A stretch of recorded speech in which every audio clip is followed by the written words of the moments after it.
الذين إذا أصابتهم مصيبة قالوا إنا لله وإنا إليه راجعون أولئك عليهم صلوات من ربهم ورحمة وأولئك هم المهتدون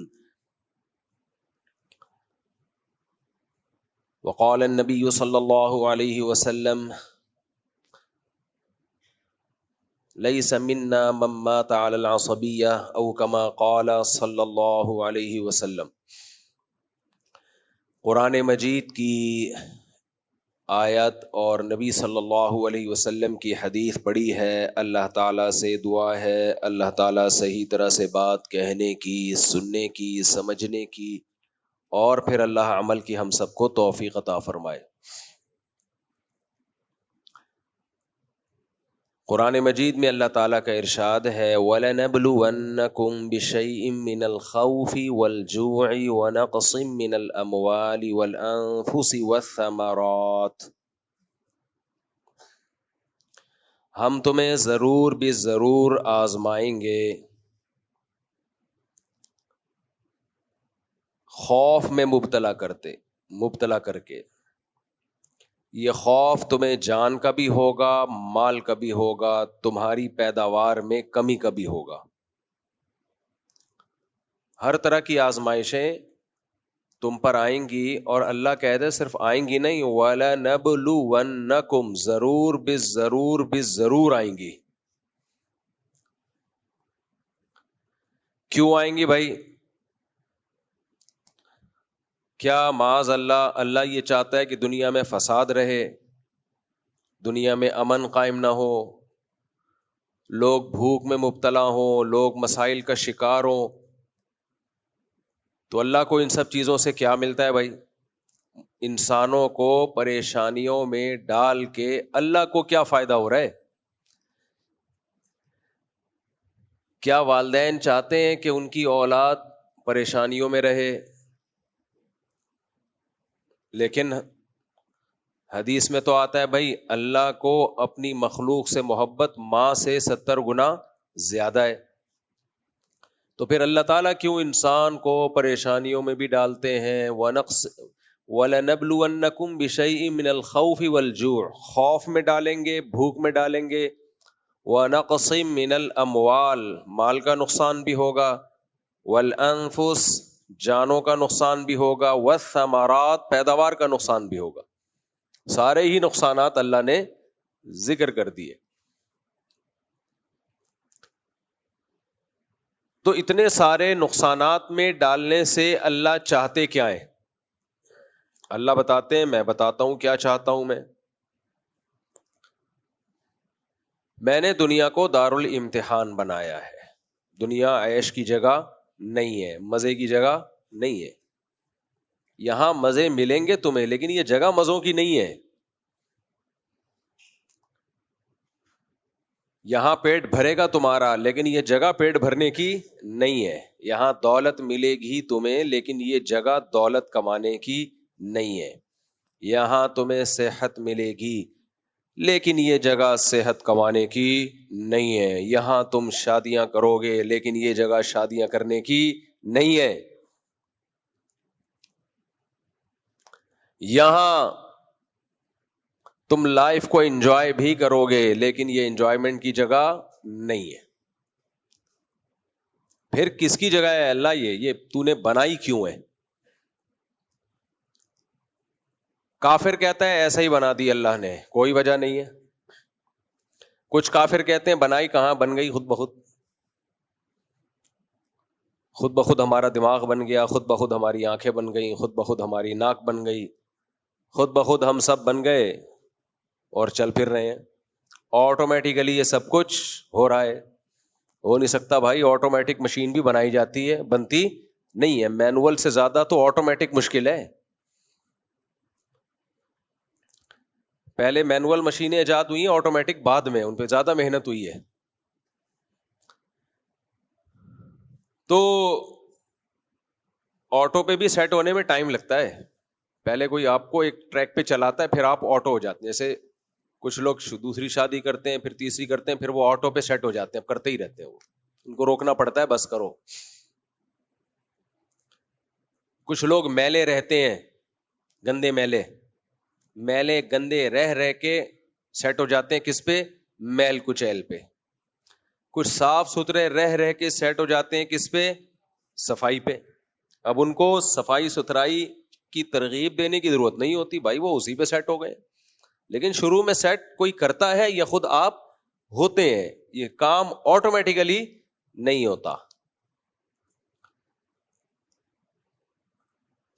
تو کافر تو آرام سے جان چھوڑا لیتا ہے. وہ کہتا ہے بھائی یہ جو دنیا میں حوادث ہو رہے ہیں, جنگیں ہو رہی ہیں, میزائل آ رہے ہیں, ڈرون آ رہے ہیں, یہاں سے جا رہے ہیں, ادھر سے تشریف لا رہے ہیں, اور سائرن بج رہے ہیں جنگ کے, یہ سب کیا ہے؟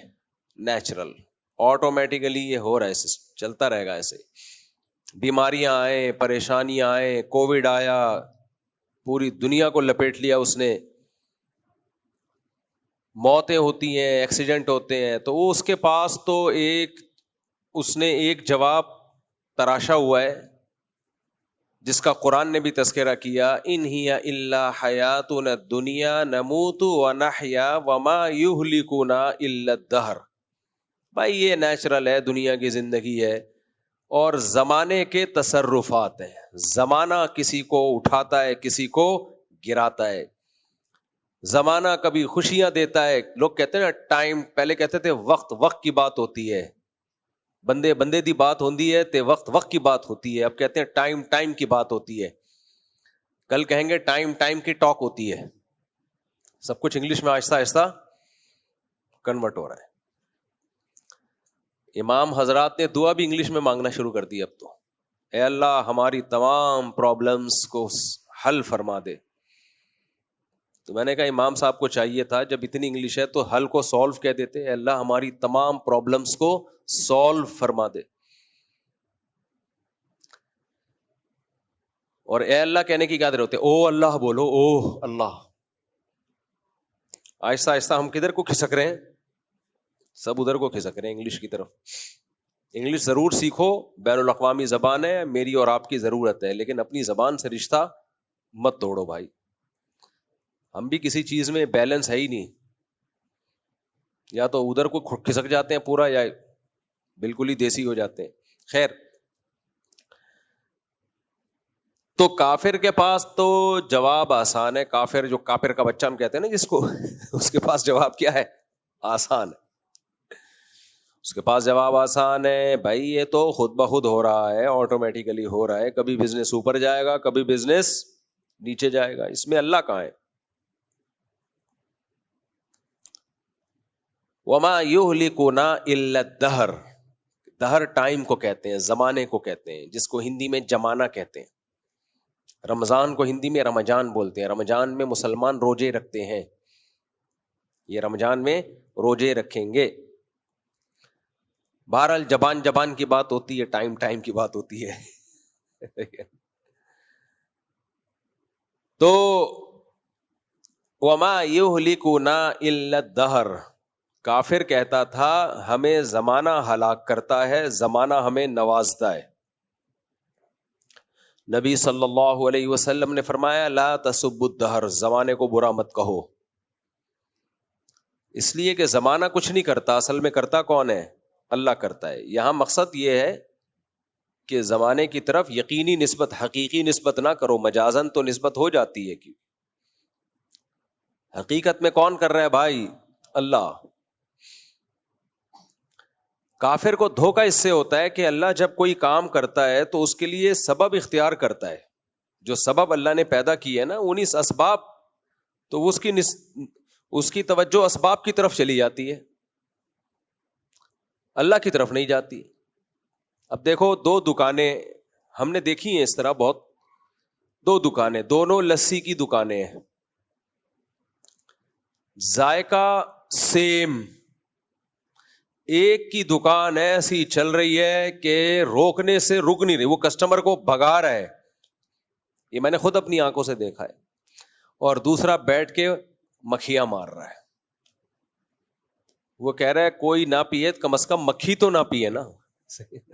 لوگ نہ پیے کوئی بات نہیں ہے، لیکن یہ دکان میں نے مکھیوں کے لیے نہیں کھولی.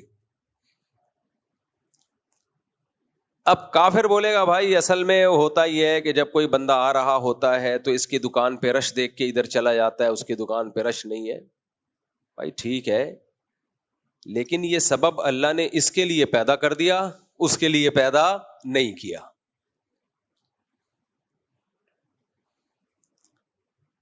تو جو اللہ کو مانے گا وہ اللہ کی طرف نسبت کرے گا. ہم دن اور رات اپنے اسباب کو ٹوٹتا ہوا دیکھتے ہیں. میرے والد صاحب اکثر ایک واقعہ بیان کیا کرتے تھے. پاکستان نیوی میں ایک ہارٹ اسپیشلسٹ ڈاکٹر تھے، جو ہارٹ اسپیشلسٹ نہیں بلکہ ہارٹ اسپیشلسٹ کے ٹیچر تھے. یعنی جو اسپیشلائزیشن کر رہے تھے ان کو پڑھایا کرتے تھے. کتنے بڑے اسپیشلسٹ ہوں گے. اور وہ ڈائیگرام بنا کے، پوری تصویر بنا کے سمجھا رہے تھے کہ دیکھو ہارٹ اٹیک ایسے ہوتا ہے اور اس سے بچنے کی یہ تدبیریں ہیں. والد صاحب نے بتایا کہ ٹیچنگ کے دوران، پڑھانے کے دوران ان کو اٹیک ہوا اور ان کی ڈیتھ ہو گئی. لو بھیا کر لو کیا کرنا ہے. ڈاکٹر ہمیں کہتے ہیں اپنا کولیسٹرول چیک کر کے رکھو، کروانا چاہیے بھائی. 40-50 سال کے بعد مسائل آتے ہیں. بلڈ پریشر چیک کرو، ہر چیز تمیز سے چل رہی ہے. جو ڈاکٹر لوگوں کو کہتا ہے ظاہر ہے وہ خود بھی کر رہا ہوگا. اور جو ہارٹ اسپیشلسٹ ہے اس کی تو فیلڈ ہی یہی ہے. اس نے اپنا کولیسٹرول، خون میں کتنا گاڑھا پن ہے، اور ECG اور یہ سارے ٹیسٹ کروا کے رکھے ہوں گے کہ نہیں رکھے ہوں گے؟ کیا خیال ہے بھائی؟ ایک دم رپورٹیں کلیئر. اور آپ ابھی پڑھا رہے ہیں کہ جی یہ بلاکیج ہوتی ہے، اس کا خیال کرنا چاہیے، پراٹھے نہیں کھانے چاہیے، فیٹ مت لو وغیرہ وغیرہ، چینی کم کرو. یہ سب وہ رپورٹیں وہیں دھری کی دھری رہ گئیں، اور وہ صاحب گرے اور ان کی ڈیتھ ہو گئی. یقیناً اس کا بھی کوئی سبب ہوگا، اس کا بھی کوئی سبب ہوگا، لیکن اس سبب کو پیدا کرنے والا کون ہے بھائی؟ اللہ ہے. سبب کیا ہوگا؟ ڈاکٹروں سے پوچھو تو کہتے ہیں کوئی کرنٹ آ رہا ہوتا ہے دل میں. وہ کرنٹ، جیسے ہمارے یہاں لائٹ ایک دم چلی جاتی ہے نا، کوئی وجہ ہوتی ہے ہم لوگ کے یہاں لائٹ جانے کی؟ جنگ نہیں بھی ہوتی تو بھی لائٹ گئی بھی ہوتی ہے، جنگ نہیں بھی ہوتی تو بھی بتیاں بجھی بھی ہوتی ہیں. تو ہمیں تو انڈیا سے ویسے بھی کوئی اس لیے مسئلہ نہیں ہے کہ یہ مسئلے تو ہم پہلے سے دیکھ رہے ہیں. اب ڈرون گر رہے ہیں، اللہ ہدایت دے مودی کو. تو لیکن اللہ سے جنگ کی تمنا نہیں کرنی چاہیے. لیکن کراچی نے اتنے دھماکے پہلے دیکھے ہیں، اتنے دھماکے دیکھے ہیں نا کراچی نے، تو ہمارا امیون سسٹم کافی اسٹرانگ ہوا ہے. تو وہ کیا ہوتا ہے کہ ڈاکٹر کہتے ہیں کہ ادھر کرنٹ آتا ہے دماغ سے دل کی طرف. بعض دفعہ بیٹھے بیٹھے وہ کرنٹ ڈسکنیکٹ ہو جاتا ہے، تو آپ کے دل کو انرجی نہیں ملتی، کرنٹ نہیں ملتا، اس سے وہ دھڑکنا چھوڑ دیتا ہے. میں تو ہر طرح کے لوگوں سے، آپ کو ڈرانا مقصد نہیں ہے کہ آپ ڈر جائیں کہ یار کرنٹ ہمارا نہ کہیں غائب ہو جائے. ڈرانا مقصد نہیں ہے, مقصد تو ڈرانا ہی ہے. جب تک ڈرو گے نہیں, اللہ کو مانو گے کیسے, اللہ کی مان کے کیسے چلو گے؟ یہ اتنا زیادہ دنیا سے دل لگا کے جو ہم بیٹھ گئے ہیں نا, ہر شخص نے یہ فرض کر لیا کہ میں 100 سال جیوں گا, مجھے کچھ بھی نہیں ہوگا, میں تو جوان ہوں, میری رپورٹیں کلیئر ہیں, میں نہیں مروں گا. احمقوں کی اس جنت سے فوراً سے پہلے نکل آؤ. احمقوں کی جنت پتہ ہے کسے کہتے ہیں؟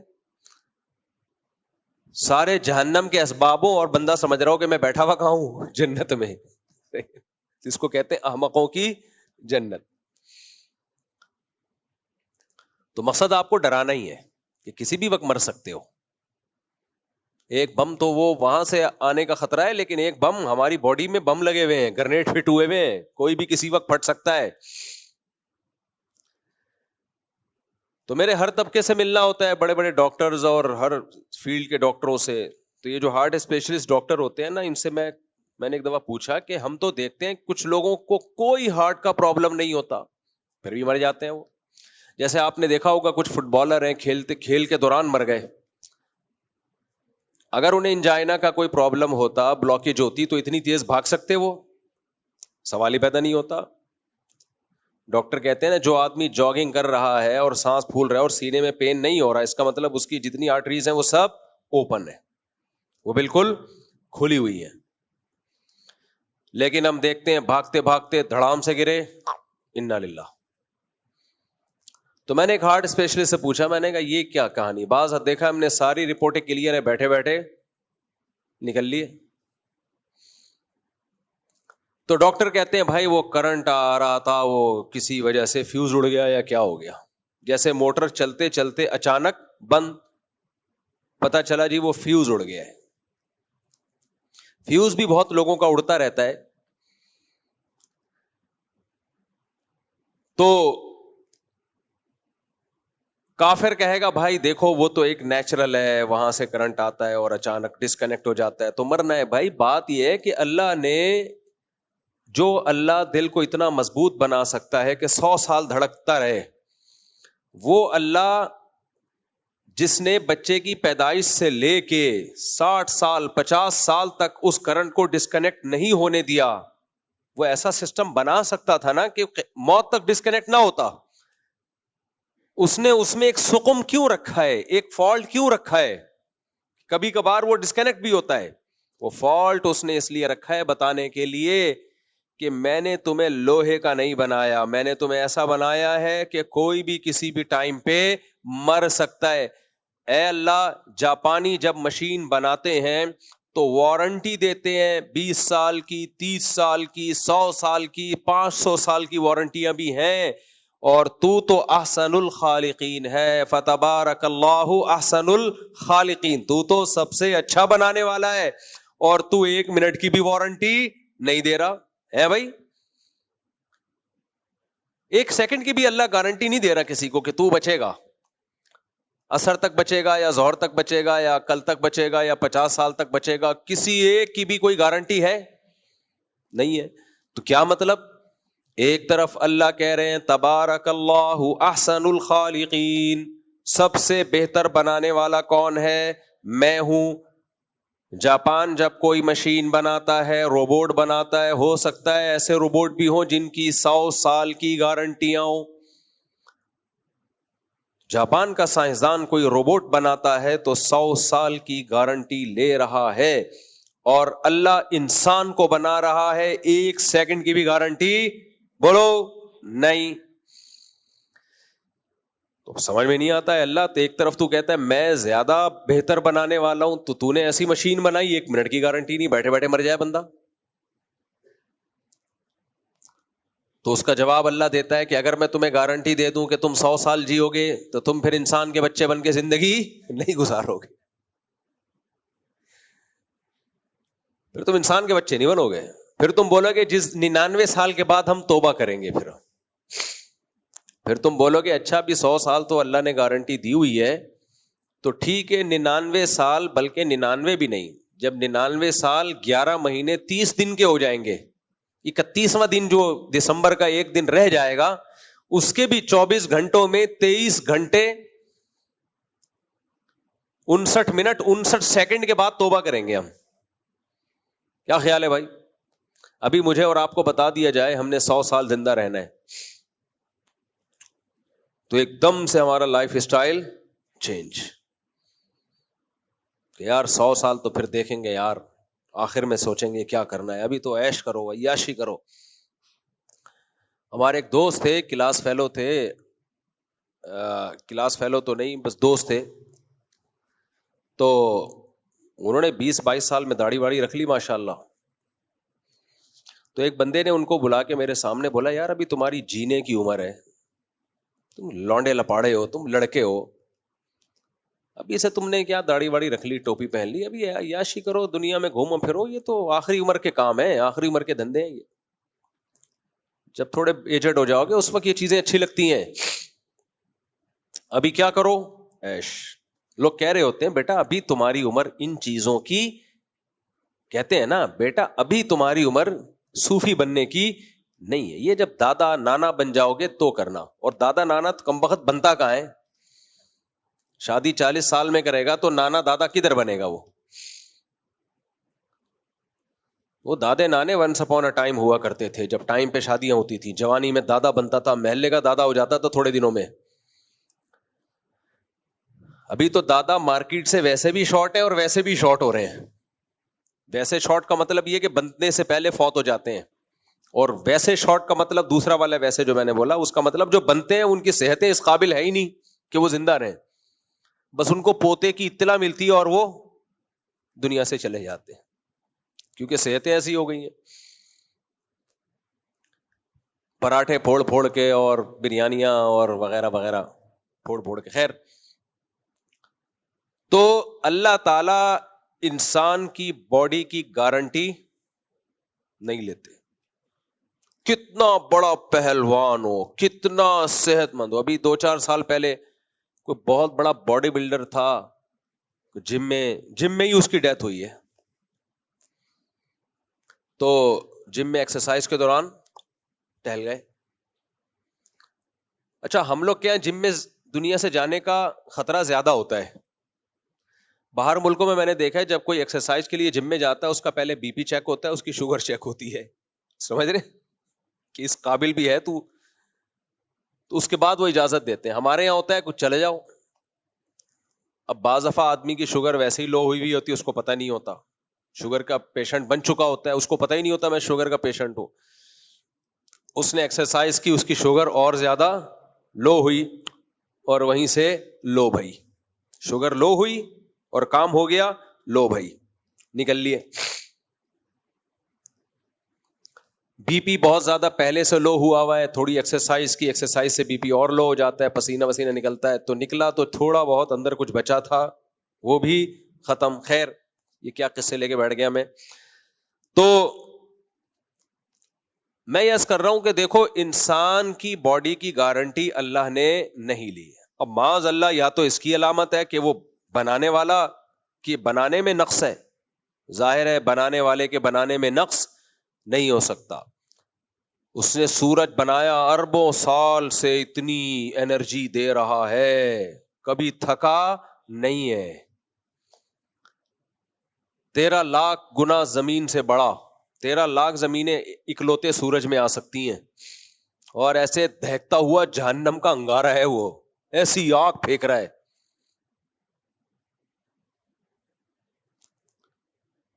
لوہا پگھل جاتا ہے, کیا ٹیمپریچر ہے لوہے کے پگھلنے کا؟ 50-55. تو پانی نہیں ابلتا 50-55 پہ, خیر 460 ڈگری پہ. بھائی صحیح نالج دینا, پھینکنا نہیں. تو 5 لاکھ ڈگری سینٹی گریڈ سورج کا ٹیمپریچر.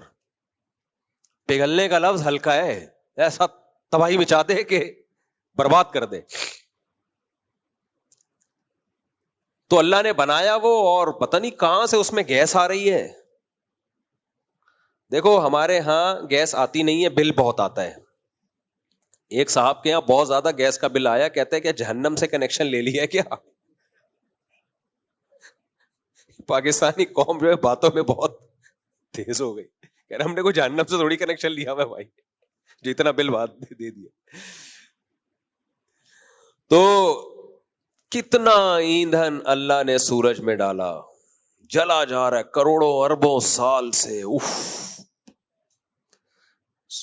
میں تو وہ ناسا کی ویڈیو بہت شوق سے دیکھتا ہوں، کوئی ویڈیو چھوڑتا نہیں ہوں میں، جو ناسا کی اپڈیٹس آ رہی ہوتی ہیں. اچھا، لوگوں کو کچھ پتا نہیں ہوتا، لوگ کہتے ہیں کباڑ کا ڈبہ چھوڑا ہوا ہے، وہ وہاں تک پہنچا کیسے؟ ہمارے یہاں ناسا سے بڑے سائنسدان ہیں الحمدللہ. جب میں لوگوں کے کمنٹس بھی پڑھتا ہوں، میں دیکھتا ہوں اس خبر کا لوگوں پہ کیا اثر پڑ رہا ہے. وہ جو خلائی سیارہ چھوڑتے ہیں نا، تو ناسا نے ایک سیارہ چھوڑا ہوا ہے، غالباً 87 میں چھوڑا تھا سورج کی طرف، بہت تیز اسپیڈ میں، سیکنڈوں میں پتہ نہیں کتنے کلومیٹر چلا جاتا ہے وہ. تو ابھی وہ سورج کے قریب ہے، تو اس میں کچھ ایسا سسٹم لگایا کہ ٹیمپریچر کا اس پہ اثر نہ ہو. وہاں سے وہ کیا آوازیں، بڑی ڈینجرس خطرناک آوازیں ریکارڈ کر کے بھیج رہا ہے. اور وہ جو سورج سے جو شعاعیں نکل رہی ہیں نا، لہریں، جو آگ کے شعلے نکل رہے ہیں، ان شعلوں کی لینتھ پتہ چل رہی ہے کہ کتنے اونچے اونچے تو اس کے شعلے ہیں جو آگ نکل رہی ہے. بہت بڑے بڑے شعلے ہیں، وہ ایسے آگ کا دہکتا ہوا گولا. یہ ہمیں یہاں سے اتنا تمیز کا نظر آتا ہے سورج، اتنی تمیز والی چیز ہے نہیں جتنی ہم سمجھ رہے ہیں اس کو. اتنی آگ بھری ہوئی ہے اس میں، اتنی آگ. اور ہزاروں سال تو اس کے مرکز سے جو انرجی نکلتی ہے نا، جو لائٹ نکلتی ہے، ہزاروں سال اس لائٹ کو سورج کی تہہ تک پہنچنے میں لگتے ہیں، اور پھر 9 منٹ میں ہم تک پہنچ جاتی ہے وہ. تو قدرت کا ایک چیز قدرت کا شاہکار ہے. اور کمال کی بات ہے، وہ سورج کیا کر رہا ہے؟ زمین کو اپنے محور پہ گھما رہا ہے، زمین چاند کو اپنے محور پہ گھما رہی ہے، زمین چاند کو اپنے گرد گھماتے ہوئے سورج کے گرد بھی گھوم رہی ہے، اور سورج ان سیاروں کو اپنے گرد گھماتے ہوئے کہکشاں کے گرد گھوم رہا ہے. یہ ایسے چھپ چلتے چلے جا رہے ہیں تمیز سے، پریڈ ہو رہی ہے پوری. ما ترى في خلق الرحمن من تفاوت. تبارک الذی میں سورہ ملک میں اللہ کہتے ہیں فارجع البصر هل ترى من فطور ثم ارجع البصر كرتين ينقلب اليك البصر خاسئا وهو حسير. کہ تو اس کائنات کی وسعتوں میں ذرا نظر اٹھا کے دیکھ، تجھے خدا کی بنائی ہوئی چیزوں میں کوئی عیب نظر نہیں آئے گا. اللہ کہتے ہیں ایک دفعہ ذرا نظر گھما، ثم ارجع البصر، نظر گھما کے تھک گیا ہے، بیٹھ گیا ہے، دوبارہ ایک دفعہ ہمارے کہنے پر دوبارہ نظر اٹھا کے دیکھ، آسمانوں کی وسعتوں میں غور کر. اس وقت آسمانوں کی وسعتوں میں غور کرنا ممکن تھا نہیں، بس یوں نظر اٹھائی یہی. آج تو آسمانوں کی وسعتوں میں غور کرنا آسان ہے، کتنے بڑے بڑے سیارے چھوڑے ہوئے سائنسدانوں نے. تو اللہ کہتے ہیں ثم ارجع البصر کرتین، دوبارہ اپنی نظر اٹھا، ایک دفعہ نہیں، دوبارہ غور کر، بار بار. کرتین کا مطلب بار بار یہ کام کر. ینقلب الیک البصر خاسئا، اے کافر جو خدا کی تخلیق میں عیب نکالتا ہے، تیری نظر تجھ پر واپس لوٹے گی اور ذلیل بھی ہو چکی ہوگی، وہو حسیر، اور تھک چکی ہوگی. بعض دفعہ ذلت ہوتی ہے، تھکتا نہیں آدمی، وہ کہتا ہے دوبارہ ٹرائی کرتا ہوں میں. آپ گئے کسی طاقتور سے لڑنے کے لیے، اس نے ایک تھپڑ لگا دیا آپ کو، آپ ذلیل تو ہو گئے سب کے سامنے لیکن ابھی تھکے نہیں ہو. آپ کہتے ہو چلو دوبارہ ٹرائی کریں گے. دوبارہ گئے، اس نے پھر ایک چپیڑ لگا دیا، پبلک میں پھر ذلیل ہو گئے لیکن ابھی آپ تھکے نہیں ہو. ایک وقت آتا ہے مار کھاتے کھاتے آپ ذلیل تو ہو رہے ہو، تھک بھی جاتے ہو، بولتے ہو بھائی یہ نہیں ہو سکتا، اب میں دوبارہ یہ کوشش نہیں کروں گا. تو اللہ کہتے ہیں اس کائنات کی وسعتوں میں جب تم غور کرو گے، اس کائنات کی وسعتوں میں، آسمانوں میں دیکھو گے، غور کرو گے، نظر دوڑاؤ گے، تو ایک دفعہ جب نظر دوڑاؤ گے کہ اللہ کی بنائی ہوئی تخلیق میں کوئی عیب نکالیں ہم، تو تمہاری نظر ذلیل ہو جائے گی، تھکے گی نہیں. تم کہو گے دوبارہ ہم تحقیق کریں گے، بھائی شاید کچھ اللہ کی بنائی ہوئی مخلوق میں کوئی عیب ہم تلاش کر سکیں. لیکن جب بار بار ہمارے مشورے پر یہ کام کرو گے، ہم تمہیں حکم دے رہے کرو، تو ایک وقت آئے گا خاسئن بھی ہوگی، حسیر بھی ہوگی، حسرت سے تھکی ہوئی اور ذلیل بھی ہو چکی ہوگی. کوئی بھی چیز اٹھا کے دیکھ لیں کائنات میں, مچھر پہ غور کر لو, پاگل ہو جاتا ہے آدمی. یار اللہ نے اتنی سی مخلوق کو ایسا زبردست بنایا ہے, 100 آنکھیں اس کی کھوپڑی پہ لگا دی, اتنی سی کھوپڑی پہ 100 آنکھ, تبھی مچھر 360 پہ دیکھتا ہے, 360 پہ دیکھ رہا ہوتا ہے مچھر. نہیں آئی سمجھ میں, ہم سمجھ رہے تو ادھر کو جا رہا ہے, ادھر نظر آ رہا ہے. نا نا نا نا, وہ پیچھے دیکھ رہا ہے کہ بندہ بیٹھا ہوا ہے, ابھی اس کا خون چوسنا ہے. اور یہ کام مچھر نہیں کرتا, مچھریا کرتی ہے. مادہ مچھر خون چوستی ہے, نر مچھر خون. کچھ چیزیں کامن ہوتی ہیں, استغفر اللہ. تو مادہ مچھر کیا کرتی ہے؟ خون چوستی. نر مچھر نہیں, وہ مادہ مچھر کو انڈے دینے ہوتے ہیں نا, تو اس کے لیے اس کو خون چاہیے ہوتا ہے. اب دیکھو ہمیں ہی کاٹتی ہے اور ہمارے ہی خون پہ انڈے بھی دیتی ہے. یعنی اس کی ماں نے ہمارا خون پیا تھا تو اس کو جنا تھا. احسان فراموشی ہے یا نہیں ہے؟ ہمارا خون نہ پیا ہوتا تو اس مچھریا کی ماں نے اس کو جنا ہوتا نہ. ہمارا خون پی کے اس کی ماں نے اس کو جنا. اس کا شکر کا تقاضا یہ تھا اب ہمارا خون نہ پیتی, کہ بھئی مجھے تو زندگی انسان کے خون کے پینے سے ملی ہے, میری ماں نے ان کا خون پیا تھا مفتی صاحب کا, تو میں پیدا ہوئی. یا آپ مفتی صاحب کا یا مستفتی صاحب کا جو بھی ہے, تو اس کا تقاضا ہے. لیکن کہتی ہے نہیں, میری ماں نے تیرا خون پی کے مجھے جنا تھا, اب میں بھی تیرا خون پی کے اپنے بچوں کو جنوں گی. اٹ از کالڈ احسان فراموشی.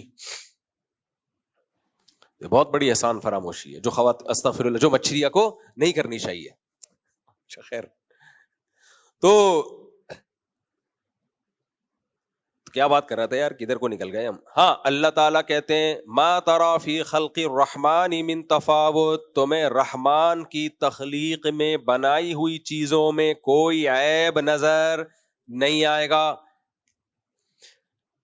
عیب کا مطلب کیا ہے؟ جس چیز کو جیسا بنانا چاہیے تھا نا, ہونا چاہیے اس کی نیچر کے مطابق, بالکل ویسا ہی بنایا ہے اس کو, بالکل ویسا بنایا ہے.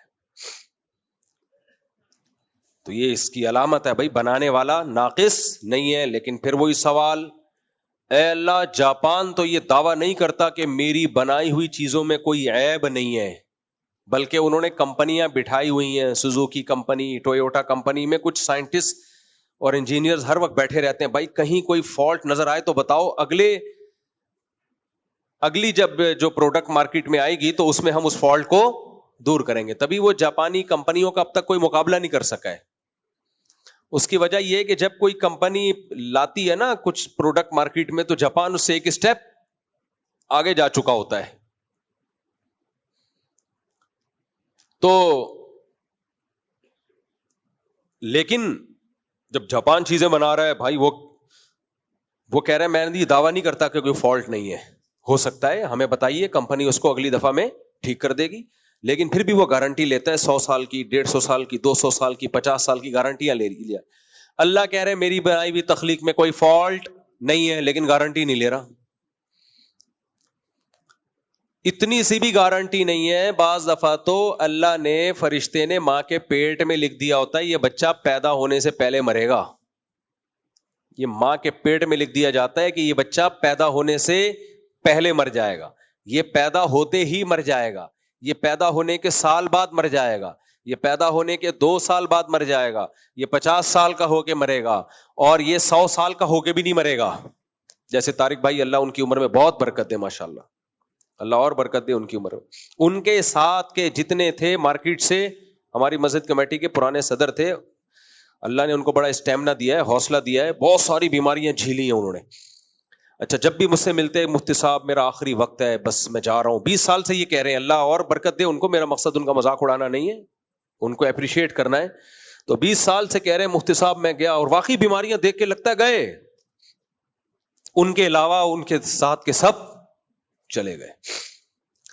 تو جب میں ان کو دیکھتا ہوں کہتا ہوں صاحب بس میرا آخری وقت ہے. راشا بھی ہے نا ان کو, بس میں جا رہا ہوں. میں کہتا ہوں آپ طارق بھائی انشاءاللہ نہیں جاؤ گے, اللہ نے اپنی قدرت دکھانے کے لیے آپ کو زندہ رکھا ہوا ہے, اور مزید 20-30 سال اللہ آپ کو انشاءاللہ رکھے گا. کیونکہ میں نے دیکھا ہے جو نہیں ہل رہے تھے وہ ہل گئے. آپ ہل رہے ہو مگر ہل نہیں رہے. آپ کو اللہ اور لمبی زندگی دے گا. اس کی ایک وجہ ماشاءاللہ اللہ سے تعلق بھی ہے. جس کا اللہ سے تعلق ہوتا ہے ویسے ہی خوش رہتا ہے, وہ ٹینشن زیادہ لیتا نہیں ہے وہ. خیر, تو بھائی اللہ تعالیٰ نے انسان کو بنایا اور اللہ کہتے ہیں میری بھی بنائی ہوئی مخلوق میں کوئی فالٹ نہیں ہے. یہاں ایک اشکال ہوتا ہے کہ معذور بچے بھی تو پیدا ہوتے ہیں اور اس طرح بھی تو ہوتے ہیں. دیکھیں وہ بھی اللہ کی تخلیق کا ایک حصہ ہے. اللہ اگر کبھی کسی کو معذور پیدا ہی نہ کرتا تو پتہ کیسے چلتا کہ معذوری کیا ہوتی ہے. عربی کا ایک مقولہ ہے تعرف الاشیاء باضدادها, ہمیشہ کسی چیز کو پہچانا جاتا ہے اس کے اپوزٹ سے. نابینا اگر نہ ہوتے تو آنکھوں کی نعمت کا پتہ نہ چلتا. تو اس 100 میں ایک آدھ اللہ نے اس لیے رکھا ہے, وہ بھی اللہ کی تخلیق کا ایک حصہ ہے, اس کی حکمتوں کا ایک حصہ ہے. فالٹ کا مطلب کوئی کام بغیر حکمت کے اس نے نہیں کیا, ہر کام حکمت سے کیا ہے. ہر کام میں کوئی نہ کوئی حکمت ہے. تو اللہ تعالی کی حکمت نے تقاضا کیا کہ انسان کی زندگی کی گارنٹی نہ لی جائے. کسی پر کسی بھی وقت میں موت آ سکتی ہے. اس کی وجہ کیا ہے اللہ خود بتاتا ہے قرآن میں.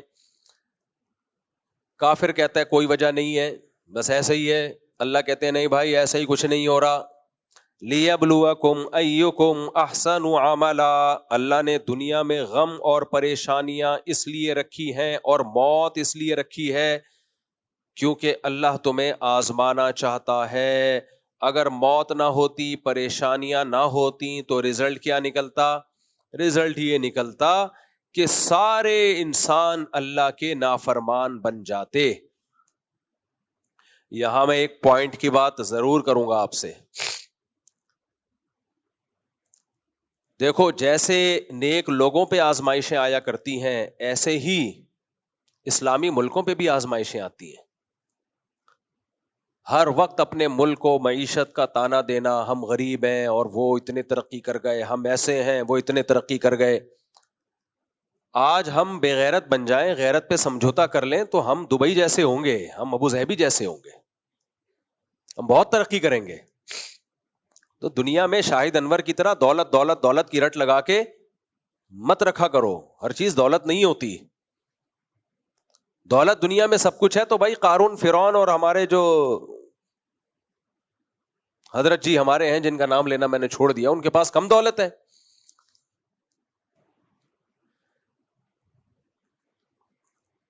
تو دولت دولت دولت دولت دولت ایک پاگل بنا دیا. بھائی دولت کمانے کی کوشش کرو ضرور.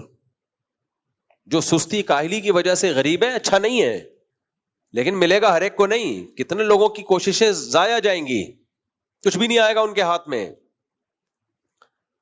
اور کچھ لوگوں کو غیرت پہ سمجھوتا کرنا پڑے گا تو دولت ملے گی, اور کچھ لوگوں کو غیرت پہ سمجھوتا نہیں کریں گے تو وہ غریب رہیں گے. آج ہم اپنی ایٹمی طاقت سے دستبردار ہو جائیں, ایٹمی اثاثے ان کے حوالے کر دیں, سونے کے نوالے کھاؤ گے آپ, میں اور آپ. مجھے بہت افسوس ہوتا ہے جب ہم اپنے ہی ملک کے خلاف بہت زیادہ بولتے ہیں. میں پہلے اس بیان کو تھوڑا سا مکمل کروں پھر اس پہ بات کروں گا. تو اللہ نے جب یہ فرمایا نا کہ ہم تمہیں آزمائیں گے ہر طرح سے, اور آخر میں فرمایا وَبَشِّرِ الصَّابِرِينَ, جب ہم تمہیں آزمائیں گے تو صبر کرنے والوں کو آپ خوشخبری سنا دیں. یعنی آزمانے کا مقصد کیا ہوگا؟ بھائی اس کی آواز تھوڑی تیز کریں. آزمانے کا مقصد کیا ہوگا؟ اللہ یہ دیکھنا چاہیں گے کہ کون صبر کرتا ہے اور کون شکر کرتا ہے. ابھی آزمائشیں دو طرح کی ہوتی ہیں. ایک آپ کی ذاتی زندگی میں آزمائشیں آتی ہیں, کوئی کاروبار کا نقصان ہو گیا, اللہ نہ کرے کسی کا بچہ فوت ہو جائے, اللہ نہ کرے کسی کا کوئی گھریلو جھگڑا ہو, بیماری آ جائے, کینسر آ گیا, کوئی بھی بیماری, کچھ بھی ہو گیا. ایک آزمائش یہ ہوتی ہے. ایک آزمائش ہوتی ہے اجتماعی, قوم پہ ایک آزمائش آئی ہوئی ہے, کنٹری پہ آزمائش آئی ہوئی ہے. تو اللہ کہتے ہیں ہم تمہیں آزمائیں گے, تو اس آزمائش میں اے نبی آپ خوشخبری سنا دیں صبر کرنے والوں کو, خوشخبری سنا دیں صبر کرنے والوں کو. صبر کسے کہتے ہیں اس کو سمجھنے کی ضرورت ہے. ہم میں ہر شخص سمجھتا ہے کہ میں اس مصیبت میں صبر کر رہا ہوں. نہ یہ میرے اور آپ کے کہنے سے ہم صابر نہیں کہلائیں گے. اللہ کہے گا کہ تم صبر کر رہے ہو تو یہ پھر مانا جائے گا کہ ہم کیا ہیں, صبر کر رہے ہیں. پہلی بات, جب کوئی غم آئے چاہے اجتماعی ہو انفرادی ہو, جزا فضا نہیں کرنا, ہا ہو ہی ہے چیخنا چلانا اور اپنی اوقات سے اپنے آپے سے باہر ہو جانا. جیسے کہ آج ہو گئے ہیں, جب میں کمنٹس دیکھتا ہوں نا, ایک میزائل آ کے گرا تو کمنٹس آپ دیکھیں, وہاں سے یہاں تک میزائل چل کے آ کیسے گیا, گر کیسے گیا, ہمارا میزائل سسٹم کہاں گیا. یہ رونا وہ دیہاتوں میں جو عورتیں نہیں ہوتی جو جنازے دیکھ کے پیٹ رہی ہوتی ہیں, یہ وہ اسٹائل ہے. جنگ ہو رہی ہے بھائی, اگر بٹن دبتے ہی میزائل پھٹنا شروع ہو جائے تو جنگ کس بات کی. آزمائشوں کے موقع پہ قوم کو متحد ہونا پڑتا ہے, اپریشیٹ کرنا پڑتا ہے اپنی عسکری قوتوں کو. نبی کی سیرت میں ہمیں کیا ملتا ہے؟ غزوہ احد میں صحابہ کو شکست ہوئی ہے, باقاعدہ فرار ہوئے ہیں, لیکن نبی نے ان کو یہ نہیں کہا کہ تم بھاگنے والے ہو, فرمایا نہیں, تم پلٹ کے حملہ کرنے والے ہو. خالصتاً شکست کو بھی ان کی حوصلہ افزائی کا ذریعہ بنایا جا رہا ہے. فرمایا صحابہ تو شرمندہ ہوئے کہ یا رسول اللہ ہم تو بھاگنے والے ہیں. فرمایا نہ بھاگنے والے نہیں ہو, یہ تو ہو جاتا ہے جنگ میں, تم تو پلٹ کے اب حملہ کرو گے. کیسا حوصلہ ملا صحابہ کو, دوبارہ پلٹ کے حملہ کیا انہوں نے. اور ہم جنگ جیت رہے ہیں, اس کے بعد بھی نیگیٹو لوگ کیا کر رہے ہیں, ایسا تاثر دے رہے ہیں کہ ہم ہار رہے ہیں. یہ بہت دماغ میں بھوسا بھر گیا ہے, بہت زیادہ. اتنا کسی قوم کی کھوپڑی خراب نہیں ہوتی جتنی ہماری کھوپڑی خراب ہو گئی ہے. جنگوں میں میزائل بھی آتے ہیں, گرتے بھی ہیں, ڈرون حملے بھی ہوتے ہیں. یہ نہیں دیکھ رہے کہ اتنے ڈرونز کو گرا دیا ہے, ناکام بنا دیا ہوا میں. جن ڈرونز کو ہٹ کر کے گرایا ہے نا, اس پہ بھی یہ تبصرہ یہاں تک آنے کیوں دیا. نہیں یہی بات میرا خیال, یہاں تک. اب جو فوجی ترجمان ہیں ان کے مسلسل وضاحتی بیانات, ایکچولی ہم نے آنے اس لیے دیا کہ اتنی ہائٹ پر تباہ کرنے کے لیے زیادہ بڑے میزائل چاہیے تھے, تو ہم چاہ رہے تھے نیچے آئیں. اب وہ لڑے گی فوج یا وضاحتی بیانات دیتی رہے گی؟ وہ قوم کو ایک ایک پٹاخہ پھاڑنے پر بھی بتائے گی یہ بم ہم نے اس لیے پھوڑا تھا کہ ایکچولی یہ وجہ تھی, اور یہ میزائل اس لیے آنے دیا تھا یہاں تک, ایکچولی یہ وجہ تھی. جنگ گئی تیل لینے. کبھی کبھار ایسی اتنی ڈپریشن ہوتی ہے. میرا کوئی ذاتی مفاد نہیں ہے. ایک تو پازیٹو بات کرو, لوگ درباری ملا, سرکاری ملا, فوج سے پیٹ, یہ بکواس شروع کر دیتے ہیں. خدا کی قسم لا الہ الا اللہ, مسجد کے ممبر میں بیٹھا ہوں, 5 روپے تو دور کی بات, 5 آنے بھی ابھی تک کسی فوجی کی طرف سے ہم کو نہ ملے, نہ ملنے کی کوئی امید ہے. ہمارا تو مدرسہ جامعۃ الرشید, وہ بیچارہ اس کی تنخواہیں رکی ہوئی ہیں. ابھی رمضان میں چندہ کر کے ہم نے ان کو تنخواہیں پوری کی ہیں. نہ فوجیوں سے جامعۃ الرشید کوئی مراعات لے رہا ہے, نہ ہم لے رہے ہیں. اب ملک بچانے کی فکر میں لگے ہوئے ہیں. ملک گیا تو میری اور آپ کی واٹ لگے گی. لاشیں یہاں 24 کروڑ عوام ہے, 24 کروڑ عوام ہے, کوے کھائیں گے ان کی لاشوں کو. اتنا قتل ہوگا کہ تم شام کو اور سوریا کو اور شام کو اور عراق کو بھول جاؤ گے تم. منفی باتیں. یہ وبشر الصابرین, یہ صبر کرنے والوں کی فہرست میں ایسے لوگ داخل بولو نہیں ہے. جہاز گرا دیے, کوئی چھوٹی بات ہے؟ پہلے ہی دن طیارے گرا دیے. جواب کیا دیا جا رہا ہے؟ وہ ہماری عوام کو ہٹ کر رہے ہیں اور یہ ان کے جہازوں کو ہٹ کر رہے ہیں. بھائی ان کی نظر میں جہاز کو ہٹ کرنے سے ان کو زیادہ بوکھلاہٹ ہو رہی ہے. جہاز جو گرے ہیں اس میں پائلٹ بھی گرے ہیں, ان کے جنازے میں. ان کا ایک پائلٹ مارنا, درجنوں عوام کو آپ مار دو, فوج کہتی ہے ہمارا ایک پائلٹ کیوں مار دیا آپ نے. لیکن آپ منفی. میں تو کل ساتھیوں سے کہہ رہا تھا یار یہ قوم اس قابل نہیں ہے کہ یہ فتح اور نصرت حاصل کرے. یہ ذلت اب ہمارا مقدر, باتوں سے ایسا لگتا ہے مقدر. میں پھر ڈپریشن میں جاتا ہوں, نیند میری اڑتی ہے. پھر میں نے سوچا موبائل جو ہے نا مغرب کے بعد دیکھو ہی نہیں, بند کر کے رکھ دو.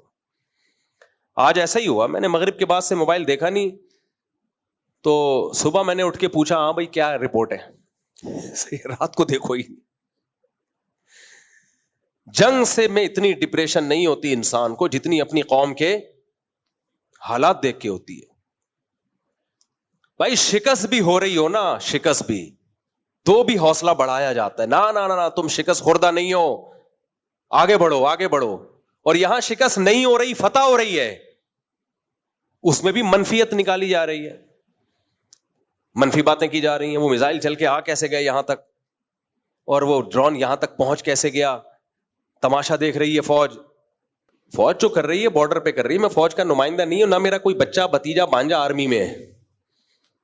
مجھے پاکستان سے محبت ہے میرے بھائی, ملک گیا ہم سب کی واٹ لگ جائے گی. اتنے مزے سے نہیں بیٹھے ہوئے ہوگے, اور سب سے زیادہ مذہبی لوگوں کو نقصان ہوگا. ابھی حضرت مفتی تقی عثمانی صاحب کی اتنی زبردست اسٹیٹمنٹ آئی کہ یہ جہاد ہے, اس پہ نیگیٹو کمنٹس مفتی تقی صاحب درباری سرکاری. ابے ملک بچانے کی بات کر رہے ہیں میرے بھائی, ملک بچانے کی بات کر رہے ہیں. تو اور کسے جہاد کہتے ہیں؟ لوگ کہتے ہیں فلسطین کو بھول گئے, اس وقت جہاد کا فتویٰ نہیں دیا. کیوں نہیں دیا فتویٰ بھائی؟ اس وقت بھی جہاد کا فتویٰ ہے, اب بھی جہاد کا فتویٰ ہے, اس وقت بھی تھا اب بھی ہے. تو جو قرآن کہتا ہے نا وبشر الصابرین, صبر کرنے والوں کو خوشخبری دیں, تو یہ جو ہم میں سے بعض لوگوں کا جو رسپانس ہے نا کمنٹس میں, یہ صبر نہیں ہے, یہ کیا ہے؟ بے صبری ہے. ایک صاحب جاننے والے انہوں نے مجھے میسج بھیجا, ادھر سے ڈرون آ کے سویلین پہ کیوں گرا, فوج پہ کیوں نہیں گرا؟ تو میں نے ان سے کہا, میں نے کہا دیکھو جنگ کے موقع پر نا اس طرح کی باتیں کر کے یہ شو کرنا کہ ہم اپنی عسکری طاقتوں کے ساتھ نہیں ہیں, یعنی فوج پہ گراؤ ہم پہ نہ گراؤ, اس سے دشمن خوش ہوگا, اور یہ غداری میں آتی ہے یہ سب چیزیں. تو ان کا جواب آیا کہ آپ بھی تو جنرل مشرف پہ بڑی تنقید کیا کرتے تھے مفتی صاحب, اب ہم نے اگر فوج پہ تنقید کر دی تو آپ کو کیوں تکلیف ہو رہی ہے؟ میں نے ان سے کہا, میں نے کہا جنرل مشرف ابھی جنگ لڑ رہا ہوتا نا تو میں اپنی تمام تنقیدیں فی الحال تھوڑی دیر کے لیے سائڈ پہ رکھ دیتا, ڈیلے کر دیتا, جب جنگ میں فتح ہو جائے گی تو کروں گا دوبارہ سے. یہ موقع نہیں ہے, موقع نہیں ہے یہ تنقیدات کا. اور ڈیپو پہ آرمی کے بھی حملے ہوئے ہیں, آپ تو رپورٹ بھی غلط پیش کر رہے ہو. لاہور میں جو حملہ ہوا ہے ہمارے دوست, یہ میں نیوز چینل کی خبر نہیں بتا رہا, یہ تو ہمارے جو دوست ہیں جن سے ہم سے لاہور میں بیٹھے ہوئے ان سے کال پہ بات ہو رہی ہے, وہ کہہ رہے ہیں کہ ادھر آرمی ایریا پہ حملہ ہوا ہے. فرضی چیزیں بنا بنا کے منفیت پھیلانا. انڈیا حملہ سویلین پہ کر ہی اس لیے رہا ہے کہ تاکہ سویلین اپنی فوج کے خلاف کھڑی ہو, ان میں جوش پیدا ہو. اس کا مقصد ہی یہی ہے کہ یہ اپنی فوج کے خلاف کھڑے ہو جائیں کسی طرح. وہ اس کو پتا ہے ہم نہیں مار سکتے ان کی فوج کو, یہیں سے لوگوں کو کھڑا کرو فوج کے خلاف. ابھی میرے بھائی تمام اختلافات کو کھڈے لین لگا دو, عقل مند قومیں یہی کرتی ہیں, کھڈے لین لگاؤ, بعد میں لڑنا, میں بھی اس لڑائی میں آپ کے ساتھ ہوں گا, بعد میں لڑیں گے, ہم تو لڑنے والے لوگ ہیں, دشمن سے نہ موقع ملا آپس میں لڑتے ہیں, گوشت کھاتے ہیں, لڑیں گے, میں بھی لڑوں گا انشاءاللہ. لیکن ابھی خدا کے لیے, ابھی مشرف اور لوگ کہتے ہیں نا مسلم, آپ نے بھی تو مشرف کی مخالفت کی ہے بھائی, کی ہے, لیکن جنگ تھوڑی ہو رہی تھی. مشرف اگر انڈیا سے جنگ کر رہا ہوتا, انڈیا نے اٹیک کیا ہوتا اور مشرف لڑائی کر رہا ہوتا, پھر ہم کہتے ہیں مشرف ایسا مشرف ویسا, پھر اگر کہتے تو ہم غدار وطن ہوتے, پھر غدار کہلاتے ہیں. جیسا بھی ہے, جب لڑائی ہو رہی ہے تو ہم کس کے ساتھ ہیں؟ حجاج ابن یوسف کتنا ظالم تھا, لیکن جب اس نے جنگ کی ہے میدان جہاد میں, صحابہ اس کی صف میں شریک ہو کر لڑے ہیں دشمن سے. بھائی یہ جیسا وردی ہے, ابھی کیا کر رہا ہے, لڑ کس سے رہا ہے؟ اسلام دشمنوں سے لڑ رہا ہے. تو منفی باتیں مت کرو, یہ کیوں ہو رہا ہے وہ کیوں ہو رہا ہے, آپ پتا کسی کو کچھ بھی نہیں ہوتا. میں جب واگا بارڈر گیا وہاں میں نے ایک بیان دیا, اس پہ بھی کچھ لوگ کہہ رہے ہیں کہ پیڈ ہیں, لفافے مل رہے ہیں. اللہ کی قسم ہم نے کسی فوجی سے رابطہ نہیں کیا کہ ہم واگا بارڈر جا رہے ہیں, کیا خیال ہے کتنے پیسے ملیں گے. ہم جب وہاں پہنچے ہیں فوجیوں کو بھی نہیں پتا تھا کہ ہم آئے ہوئے. انہیں جب پتا چلا بہت خوش ہوئے. اس کرنل تھے ایک, انہوں نے کہا کہ ہمیں حوصلہ چاہیے بھائی, حوصلہ پبلک. تو بہت خوش ہوئے کہ آپ لوگوں نے آ کے ہمیں حوصلہ دیا, کچھ ان کو جہاد کی آیتیں سنائیں. کچھ ان کے اپریشیٹ کیا, اتنا خوش ہوئے, کہہ رہے ہیں دل باغ باغ ہو گیا, کوئی تو آیا. تو منفی سوچنا چھوڑ دو, سمجھ رہے ہو, کچھ تھوڑا سا مثبت سوچا کرو. یہ سب نے مل کے اس میں, ہم نے قوم پوری اکٹھی ہوگی اس مسئلے پر, اور سامنے کیا ہے, بتوں کی عبادت کرنے والے, پتھروں کو پوجنے والے. اور بات یہ کہ آپ کے بارڈر پہ جتنے ملک ٹچ ہوتے ہیں سب ویسے ہی آپ کے دشمن ہیں, وہ سب ویسے ہی آپ کے دشمن ہیں. تو قوم بھی دشمن ہوگی تو بنے گا کیا ہمارا؟ فوج سے آپ دشمنی نکال رہے ہو, فوج کی ایسی کی تیسی ہو جائے گی آپ کی, لیکن آپ کی بھی ہوگی, پھر آپ کی اس سے بڑی ہوگی. اور جن کو آپ اپنا دوست سمجھ رہے ہو کہ جی ہمارے دوست ہیں اور یہ ہمیں آزادی دلائیں گے اس فوج سے, نا نا نا نا نا, وہ ایسا غلام بنائیں گے نا آپ کو کہ آپ کی سوچ ہوگی. انڈیا کے مسلمانوں کا حال دیکھو, انڈیا کے مسلمان صبح و شام انڈیا کی محبت کے نعرے لگاتے ہیں, مگر انڈیا ان کو اپنا ماننے کے لیے تیار نہیں ہے. وہ بیچارے زندگی ان کی گزر گئی یہی سمجھاتے ہوئے ہم پاکستان کے دشمن ہیں, ہم انڈیا سے محبت کرتے ہیں. انڈیا کہتا ہے جھوٹ بول رہے ہو, حالانکہ وہ کر رہے ہوتے ہیں, وہ ملک کے لیے قربانیاں دے رہے ہیں, لیکن نہیں مانتا مودی. انڈیا سے میری مراد ہے یہ مودی کی گورنمنٹ, یہ نہیں مانتی. کتنا ظلم ہوا ہے احمد آباد میں, مودی نے کتنا ظلم کیا ہے, کتنا ظلم کیا ہے احمد آباد میں مودی نے, کیا کچھ کیا ہے. بابری مسجد شہید نہیں ہوئی, اسی تنظیم کے گنڈوں نے شہید کی ہے بابری مسجد کو, اسی نے احمد آباد کا واقعہ ہوا ہے, یہ سب اسی تنظیم کے کارنامے ہیں. کتنی ویڈیوز آپ نے سوشل میڈیا پہ دیکھی ہیں, مسلمانوں کو ڈنڈے سے مار مار کے قتل کیا جا رہا ہے. وقف کی زمینیں سرکاری املاک میں لی جا رہی ہیں. صدیوں سے جو مسلمانوں کی وقف کی زمینیں تھیں جس سے مسجد اور مدرسے چلا کرتے تھے, مودی سرکار نے آ کے وہ سرکاری تحویل میں لے لی ہیں. طلاق کے مسائل میں مداخلت جو خالصتاً مسلمانوں کے آئلی قوانین ہیں.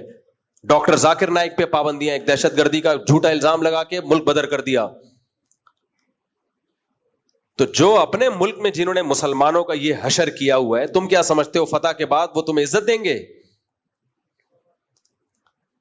تو ہوش کے ناخن لو میرے بھائی, آزمائشوں میں پتہ چلتا ہے کون اپنا اور کون غیر ہے. باقی اختلافات سب کے ہیں, ہم بھی کسی ایک جماعت کو دودھ کا دھلا ہوا نہیں مانتے, ہمارے بھی اختلاف ہیں, لیکن جنگ ختم ہو جائے پھر انشاءاللہ ہم آپس میں لڑیں گے. مجھے بتانا کہاں جا کے پھڈا کرنا ہے, میں دیکھوں گا یہ سوٹیبل جگہ ہے, یا میں تو ہوں پھڈے باز, 4 شادیاں پھڈوں کے بغیر تھوڑی ہو سکتی ہیں.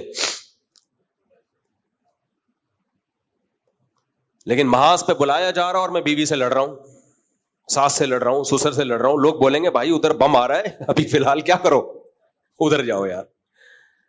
یہ لڑائیاں چلتی رہیں گی, ساس بہو کی لڑائیاں, سیاسی لڑائیاں, فوج اسٹیبلشمنٹ سے لڑائیاں, سسٹم جو ہمارے الیکشن ہوئے ہیں وہ کس سے ہوئے ہیں, سسٹم ساری دنیا کو پتا ہے. لیکن مجھے غم اس لیے نہیں ہوتا کہ پہلی دفعہ تھوڑی ہوا ہے, تو ہمیشہ سسٹم سے ہی ہوتے ہیں. اب جو غم پہلی دفعہ پہنچتا ہے نا اس پہ انسان کو تکلیف ہوتی ہے, جو جس غم کے ہم پیدا ہی اس غم میں ہوئے ہو تو اس غم کی کیا تکلیف ہے یار. تو الیکشن شفاف کبھی پہلی دفعہ یعنی پہلی دفعہ تھوڑی ہوا ہے, یہ ایسے ہی چلتا ہے بھائی صاحب, مارکیٹ میں یہی چل رہا ہے. اوریجنل عدل و انصاف صرف کہاں ملے گا؟ آخرت میں ملے گا. دنیا میں ایسے ہی چلتا ہے, سسٹم کے تحت یہ سب کچھ. گھروں میں کون سا سسٹم ہے؟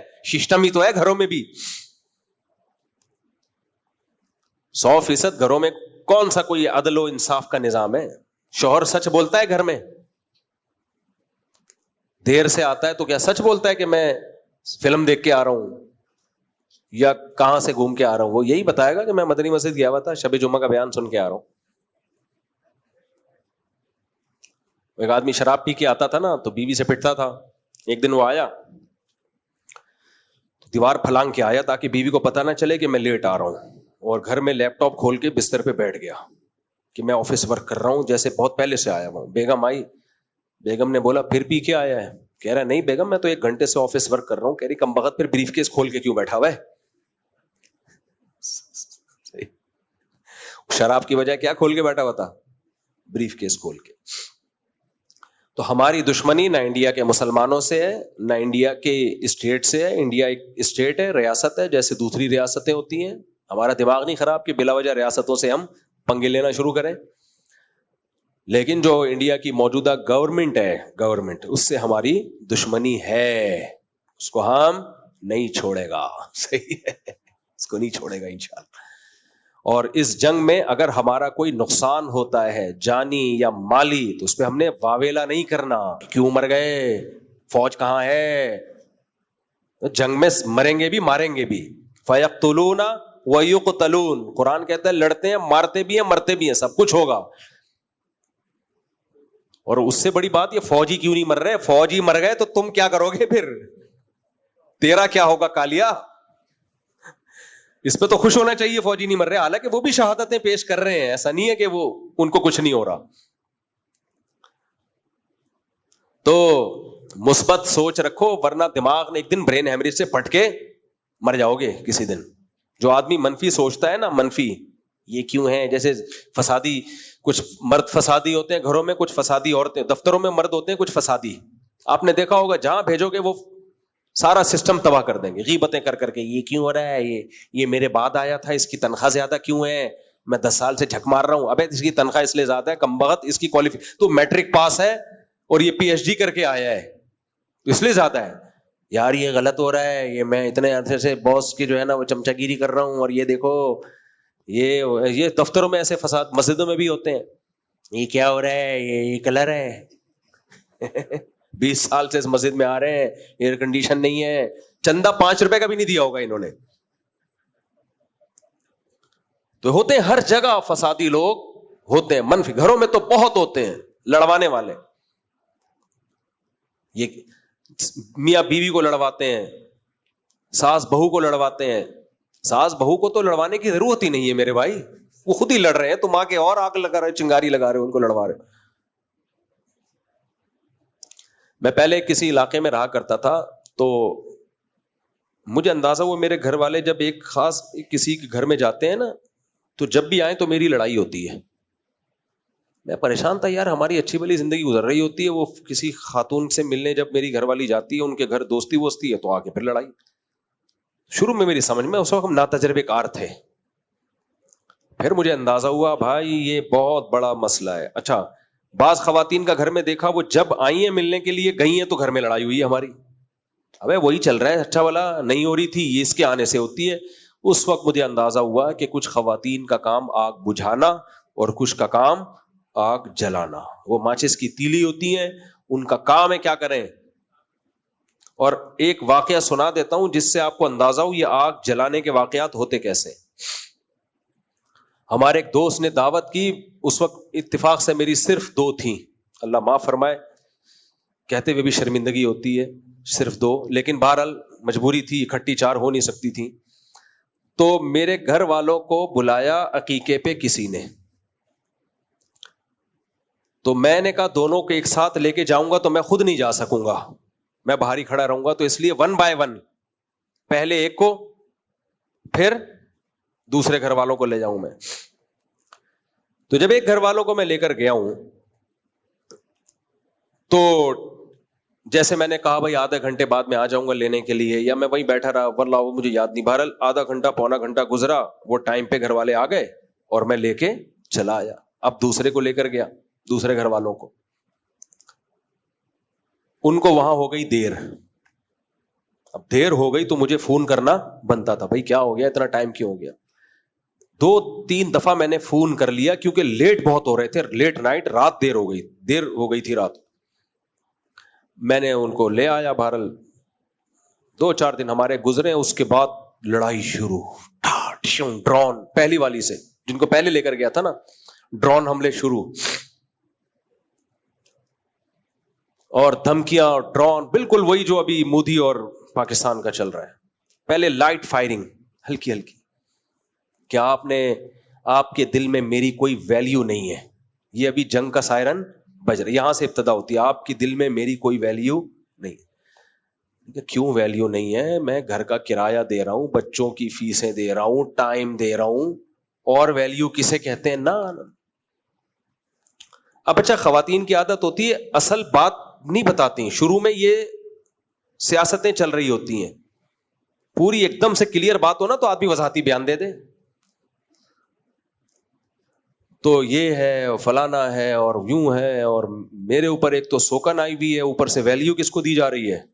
ابے بھائی کیسے ویلیو دے رہا ہوں میں, اس کو خرچہ زیادہ دے رہا ہوں یا اس کو ٹائم زیادہ دے رہا ہوں نہ, یہ ہلکی پھلکی فائرنگ, پھر میزائل گرنیڈ ایسا بھائی.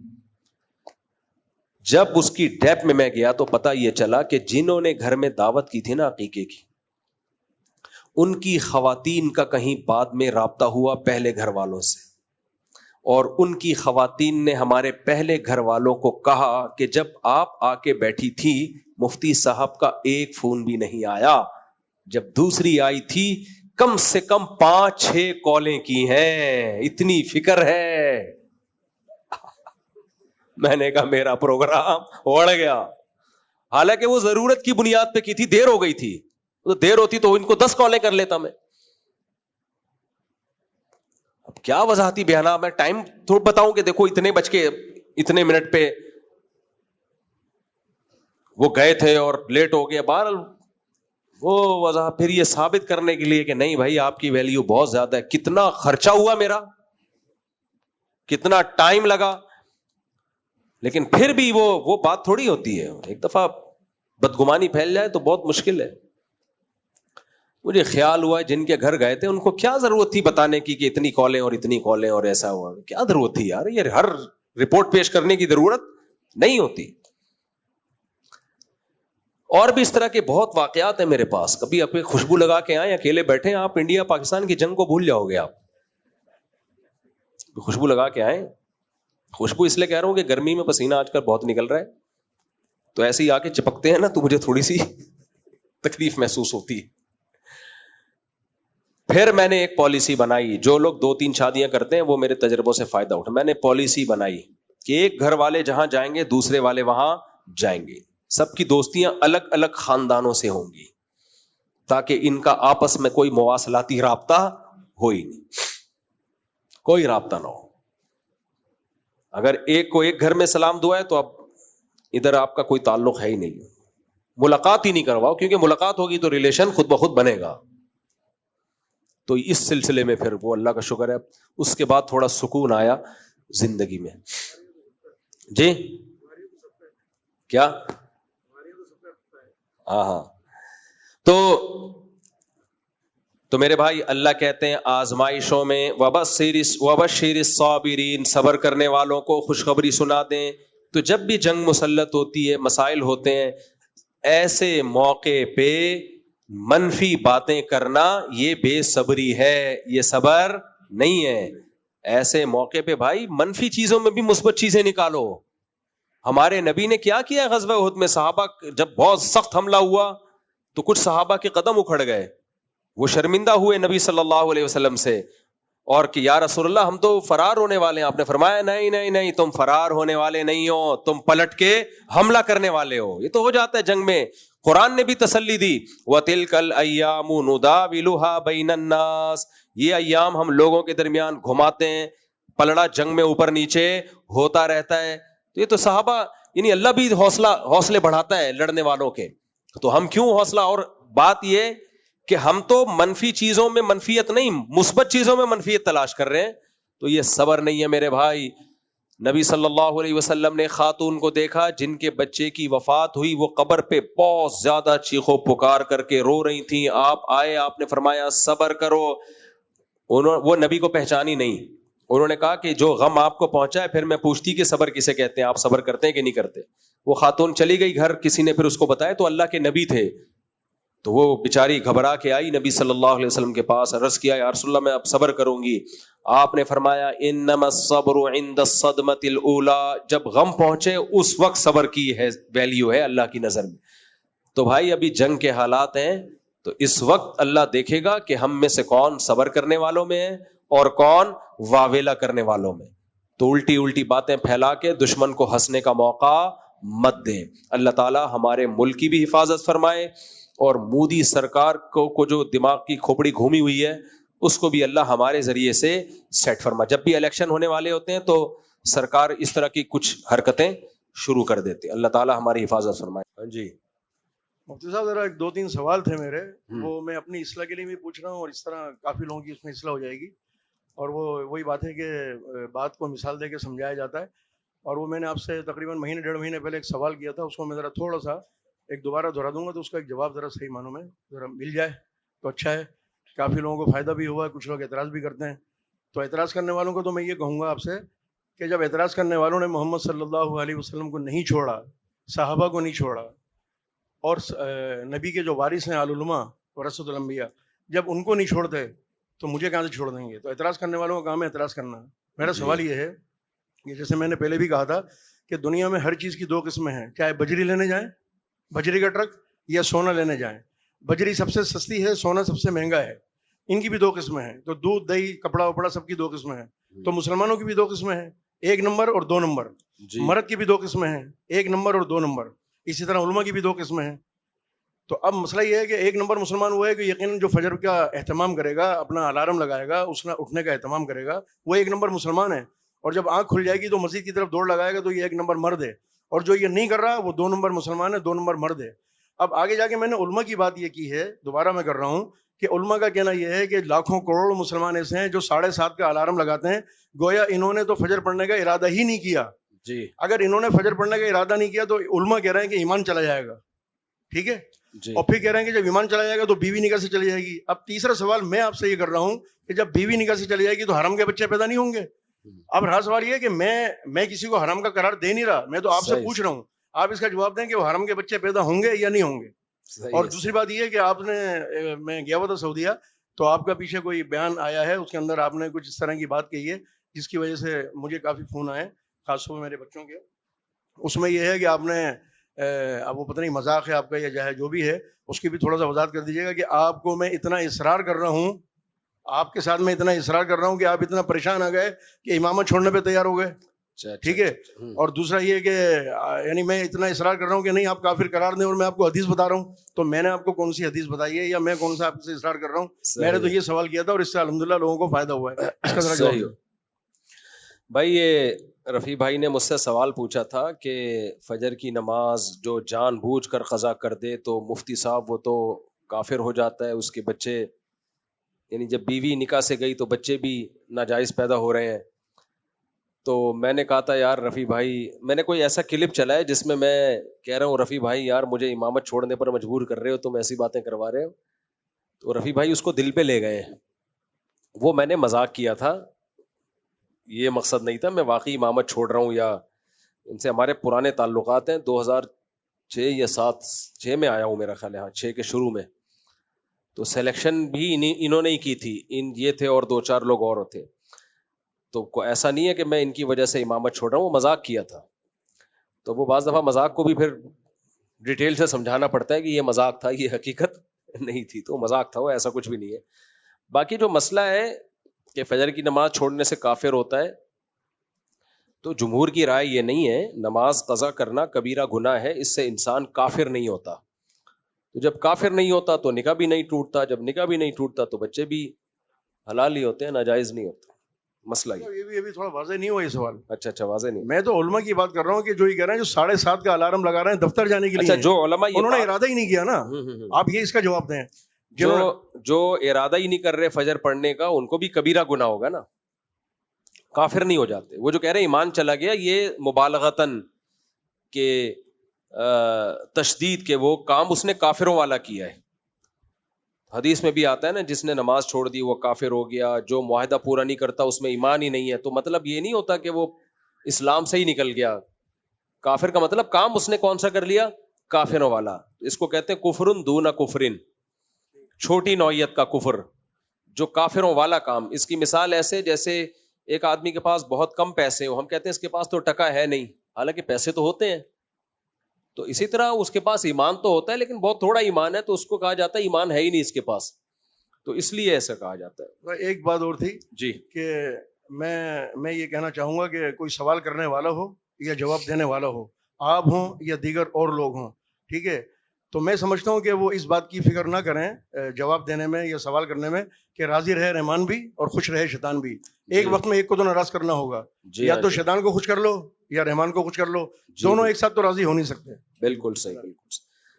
اچھا بھائی, خود سے کم سن لڑکا پسند آ گیا, والدین نہیں مان رہے, کیا کروں؟ خاتون کہہ رہی ہیں کہ کوئی لڑکا ان کو کم عمر پسند آ گیا ہے.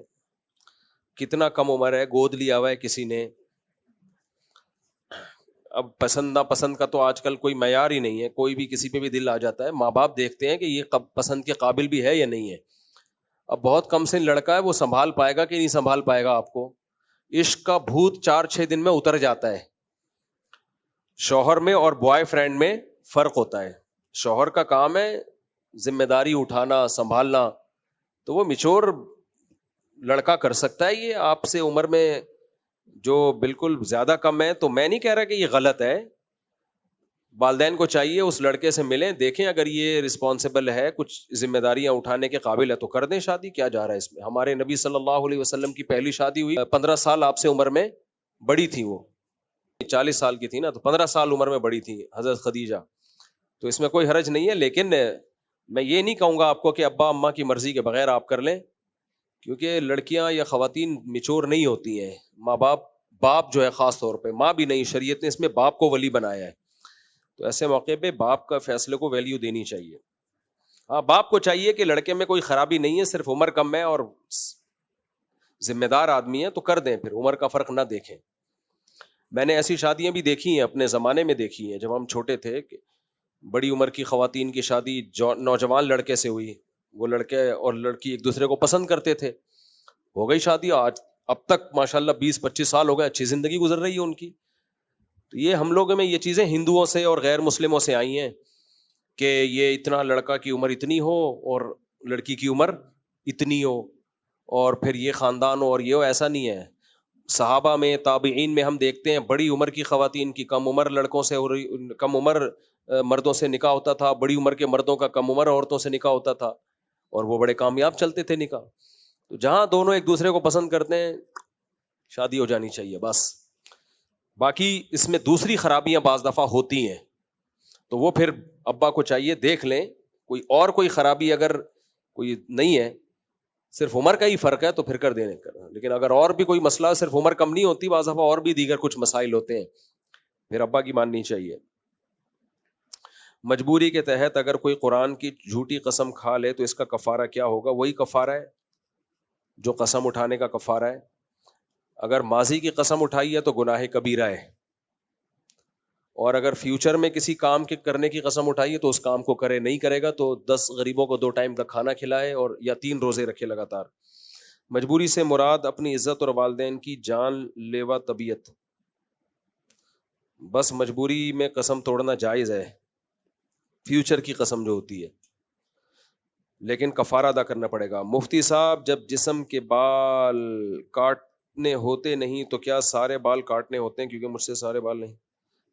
بھائی کون سے غیر ضروری بال تو کاٹنے چاہیے, بلیڈ سے صاف کریں, یا ویسے بغلوں کے بال نوچنا سنت ہے. اب لوگ کہتے ہیں چیخیں نکل جاتی ہیں ہماری, پہلی دفعہ میں چیخیں نکلتی ہیں, اس کے بعد کچھ نہیں ہوتا. تو سنت یہی ہے کہ اس کو نوچ کے صاف کیا جائے, اس سے صفائی بھی زیادہ ہوتی ہے, بال دوبارہ جلدی اگتے بھی نہیں ہیں, اور کچھ وقت کے بعد ختم ہی ہو جاتے ہیں. تو نبی صلی اللہ علیہ وسلم کا تو یہی سنت ہے, نتف الابط, اور صحابہ میں, تابعین میں, عربوں میں یہی رواج ہے. تو بہرحال نہ ہونے سے بہتر ہے کہ چلو جو طریقہ سوٹیبل لگے اس طرح سے صاف کر لیں. اب یہ آپ کا سوال مجھے سمجھ میں آیا نہیں ہے. مفتی صاحب, آج میرا اسلامیات کا امتحان ہوا تھا جس میں 2 احادیث میں سے ایک کا ترجمہ و تشریح لکھنی تھی. وہ ہیں لا یؤمن احدکم حتی یحب لاخیہ ما یحب لنفسہ, ما عالم, یہ پتہ نہیں کیا لکھا ہوا ہے, تعالی ما عالم من اقتصد. میں نے پہلی کری جس کا میں نے لکھا جو اس مسلمان کا ایمان پختہ ہے. ابے تو پورے اسلامیات کے پیپر لے کے آ گیا یہاں پہ اپنے بھائی کے لیے, وہ بھی اپنے بھائی, میں نے جواب صحیح لکھا ہے یا 4 نمبر گوا دیے. پہلی حدیث جو ہے نا, اس کا مطلب یہ ہے کہ تم میں سے کوئی شخص اس وقت تک مومن نہیں ہو سکتا حتی یحب لأخیہ ما یحب لنفسہ، جب تک جو اپنے لیے پسند کرتا ہے وہی اپنے مسلمان بھائی کے لیے پسند کرے. اور جو حدیث میں دوسرا ما علی من اقتصد، جو اعتدال سے چلتا ہے وہ کبھی فقر و فاقہ کا شکار نہیں ہوتا. یعنی بیلنس لے کے جتنی آمدن ہے اس کے اندر اندر خرچہ کرو آپ، تو کبھی آپ پہ فقر و فاقہ نہیں آئے گا. فقر و فاقہ انہی پہ آتا ہے جو اپنی چادر سے زیادہ پاؤں پھیلاتے ہیں پھر روتے پھرتے ہیں. مفتی صاحب کیا بیٹھنے سے وضو ٹوٹ جاتا ہے؟ کیا لکھا ہوا ہے یار، اردو کی واٹ لگائی ہوئی ہے لوگوں نے یار، اتنی اردو کی رائٹنگ کی بیڑا غرق ہوا ہوا ہے. کچھ رائٹنگ سیکھ لو یار اردو کی یار. کیا لیٹنے سے وضو ٹوٹ جاتا ہے؟ ایسا لگ رہا ہے پورا بندہ لیٹا ہوا لٹایا ہوا ہے، لیٹنے ایسے لکھا ہوا ہے. یعنی آپ بیڈ پر لیٹ گئے تو نہیں، لیٹنے سے وضو نہیں ٹوٹتا. فائرنگ سے وضو ٹوٹتا ہے، ڈرون حملوں سے وضو ٹوٹتا ہے، گرنیڈ سے وضو ٹوٹتا ہے، ایٹمی دھماکوں سے وضو ٹوٹتا ہے، خالی لیٹنے سے وضو نہیں ٹوٹتا. مفتی صاحب میرا دوست ہے، اس کے ساتھ بہت پریشانی آتی رہتی ہے، میں اس کو کہتا ہوں نماز پڑھا کرو، شاید اللہ ان پریشانیوں کو تم سے دور کر دے. وہ مجھ سے کہتا ہے تم نماز پڑھتے ہو، تمہیں پتہ ہے کہ تمہاری نماز قبول ہو رہی ہے، شاید جو سال میں ایک بار نماز پڑھتا ہوں اس کی نماز قبول ہو رہی ہے اور تمہاری نہیں. اس کو سمجھاؤ. تو میرا بھی ایمان میں شک پیدا کر رہا ہے، تو نہیں سمجھائیں آپ اس کو. سمجھانے چاہیے، اپنے حال پہ چھوڑ دیں، جو اپنے حال پہ چھوڑ دیں اس کو. نماز پڑھو، اللہ قبول کر رہا ہے انشاءاللہ، اللہ سے رحمت سے امید لگاؤ، اللہ کیوں ضائع کرے گا. قرآن کے الفاظ دیکھو کتنے زبردست ہیں. اللہ کہتے ہیں ما یفعل اللہ بعذابکم ان شکرتم وآمنتم، اگر تم اللہ کی مان کے چلو گے تو اللہ تمہیں عذاب دے کے کیا کرے گا. اللہ کو شوق تھوڑی ہے اپنے بندوں کو جہنم میں ڈالنے کا. اللہ نے کہا یہ 5 نمازیں پڑھ لو، وضو کرو، وضو کر کے پڑھ لو، اللہ قبول کرے گا انشاءاللہ. میرے بھائی مفتی صاحب یہ کیا لکھا ہے؟ کمبیٹ سپورٹ جیسے اولمپک میں ریسلنگ یا پھر پتہ نہیں کیا لکھا ہوا ہے کی کمائی حلال ہے یا نہیں. کمائی، یہ سوال لکھ کے بھیج دیں. ریسلنگ میں کیا کیا ہوتا ہے؟ میں تو سنا ڈرامے بازی ہوتی ہے، اس میں ایک دوسرے کو پتا ہوتا ہے اب تو مجھے یہاں لگا، شاباش مکہ لگا، میں ادھر گھوم کے جاؤں گا، گروں گا، ایسے لگے گا کہ میں مر رہا ہوں لیکن مروں گا نہیں. اس کے بعد جب میں اٹھوں گا تو ایک لات میں تجھے زور سے ماروں گا. اس کی پہلے پریکٹس بھی کی ہوئی ہوتی ہے، اتنی زور سے ماروں گا کہ تو نے وہاں جا کے زور سے گرنا ہے اور ایسا لگے اب تو مر گیا لیکن مرنا نہیں. اس طرح میں نے سنا ہے نورا کشتی ہوتی ہے، واللہ عالم. یہ سوال کا جواب مجھے معلوم نہیں ہے، ریسلنگ کی مجھے پوری ڈیٹیل معلوم نہیں ہے. یہ جو بھی ہے وہ سوال لکھ کے بھیج دیتے ہیں نا تو تحقیق کرنا آسان ہو جاتا ہے. اللہ برکت فرمایا کو ہمارے سروں پر دیر سلامت رکھے. پوچھنا تھا کہ ڈیبٹ کارڈ پر ڈسکاؤنٹ لینا کیسا ہے؟ صحیح نہیں ہے. سودی بینک کا جو ڈیبٹ کارڈ ہے اس پہ ڈسکاؤنٹ لینا ٹھیک نہیں ہے. ابھی کوئی طریقہ کار چینج نہ ہو گیا ہو ان لوگوں کا، یہ مسئلہ بھی دوبارہ میں بتاؤں گا. ان کے بینکوں کے نا سیٹ اپ بہت جلدی چینج ہو رہے ہوتے ہیں ان کے طریقہ کار. مودی صاحب کے بھائی نے اپنا بیٹا دوسرے بھائی کو دیا ہوا ہے بچپن میں ہی، اور وہ جو اپنا بیٹا نہیں ہے ان کا نام ان کام اچھی کیا کہہ رہا ہے بھائی؟ تربیت بھی پھر بالغ ہونے کے بعد اس بچے کو پتا چلے کہ وہ ماں باپ کا اپنا بیٹا نہیں لیکن وہ پھر بھی انہی کے ساتھ رہے تو وراثت میں کس کے ساتھ شریک ہوگا؟ وہ باپ جنہوں نے چنا تھا یا جنہوں نے جنا تھا یا جنہوں نے تربیت کی، نیز وہ اپنی ماں جو اس کی چچی ہے ماں کہہ کے دعا کر سکتا ہے. دیکھو جنہوں نے اس بچے کی تربیت کی ان کا بہت بڑا احسان ہے، احسان ماننا چاہیے، لیکن بچہ اپنے باپ ہی کا ہوتا ہے اسلام میں، چاہے تربیت باپ نے نہ بھی کی ہو. اسلام پھر بھی اوریجنل باپ کو رائٹ زیادہ دیتا ہے. ہم اصل میں غیر مسلموں سے بہت ساری چیزیں لے رہے ہیں، اسلام کو ہم نے پسے پش ڈال دیا. اسلام بلڈ ریلیشن کو ترجیح دیتا ہے باقی تمام ریلیشن پہ. تمام ریلیشن پہ کس کو ترجیح دیتا ہے؟ Blood relation. وَأُولُو الْأَرْحَامِ بَعْضُهُمْ أَوْلَى بِبَعْضٍ فِي کتاب اللہ. اللہ کہتے ہیں جو رشتے ہیں نا خونی رشتے وہ اللہ کی نظر میں سب سے پہلے ہیں. تو باپ کا رشتہ چچا سے زیادہ بڑا ہوتا ہے. تو اس بچے کو چاہیے بالغ ہونے کے بعد اپنے باپ کے ساتھ صلہ رحمی کرے. ولدیت میں باپ ہی کا نام ڈلے گا ساری زندگی چاہے کوئی بھی پالے.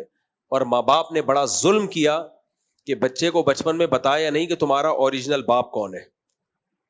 بڑے ہو کے پتہ چلتا ہے بچہ بہت زیادہ ڈسٹرب ہو جاتا ہے اس سے. بچپن سے بتا دو بھائی تمہارے باپ یہ ہیں, پلتے تم یہاں پر ہو, تو کوئی حرج نہیں ہے اس میں. ابا وہ ہیں لیکن تمہیں پال کون رہا ہے؟ تمہارے ابا کی پرمیشن سے یہ پال رہے ہیں, تو کیا جا رہے ہیں اس میں. لیکن وراثت بھی باپ سے ملے گی, اس کی وراثت بھی باپ کو ملے گی, اور باپ اور چچا کے آرڈر میں ٹکراؤ ہوگا تو کس کی مانی جائے گی؟ باپ کی مانی جائے گی, جو خونی رشتہ ہے. اسلام بہت زیادہ خونی رشتوں کو اہمیت دیتا ہے. مفتی صاحب میں ڈیفینس سے آیا ہوں نماز پڑھنے کے لیے. تو میں نے آپ کا ایک کلپ سنا جس میں آپ نے فرمایا کہ جو امام کے مشرکانہ خیالات ہوں, جیسے مثلاً حضور صلی اللہ علیہ وسلم کو حاضر ناظر جانتا ہے اور ان سے مدد طلب کرتا ہے, اس طرح کی بات آپ نے کی تھی. تو یہ تو تقریباً تمام ہی جو بریلوی مسلک کی مسجدیں ہیں تو ان میں یہی ہے, تو پھر اس کا مطلب ہے کہ بریلوی مسلک کی مسجدوں میں نماز جو امام کے ساتھ نہیں پڑھ سکتے ہم؟ نہیں, بریلویوں میں تمام لوگوں کا یہ عقیدہ نہیں ہے. ان میں کچھ معتدل بھی ہیں جن کا یہ عقیدہ نہیں ہے کہ نبی ہر جگہ موجود ہیں, ہر جگہ حاضر ناظر ہیں, ہر چیز کا اللہ نے آپ کو علم دیا ہے. تو یہ تمام بریلویوں کا عقیدہ ہے نہیں. تو ہمیں کیسے پتہ ہمیں کیسا, جب آپ کو نہیں پتہ چل رہا تو مجھے کیسے پتہ چلے گا؟ تو آپ نے تحقیق کرنی ہے نا. اچھا ٹھیک ہے, کچھ چیزیں ایسی ہوتی ہیں لوگ کہہ رہے ہیں ہمیں پتہ نہیں چل رہا, وہ سمجھ رہے ہوتے ہیں کہ مفتی صاحب کو پتہ چل رہا ہے. لوگ آگے پوچھتے ہیں مفتی صاحب ایک رشتہ آیا, مجھے پتہ ہی نہیں چل رہا کہ یہ لڑکی ٹھیک ہے کہ نہیں ہے.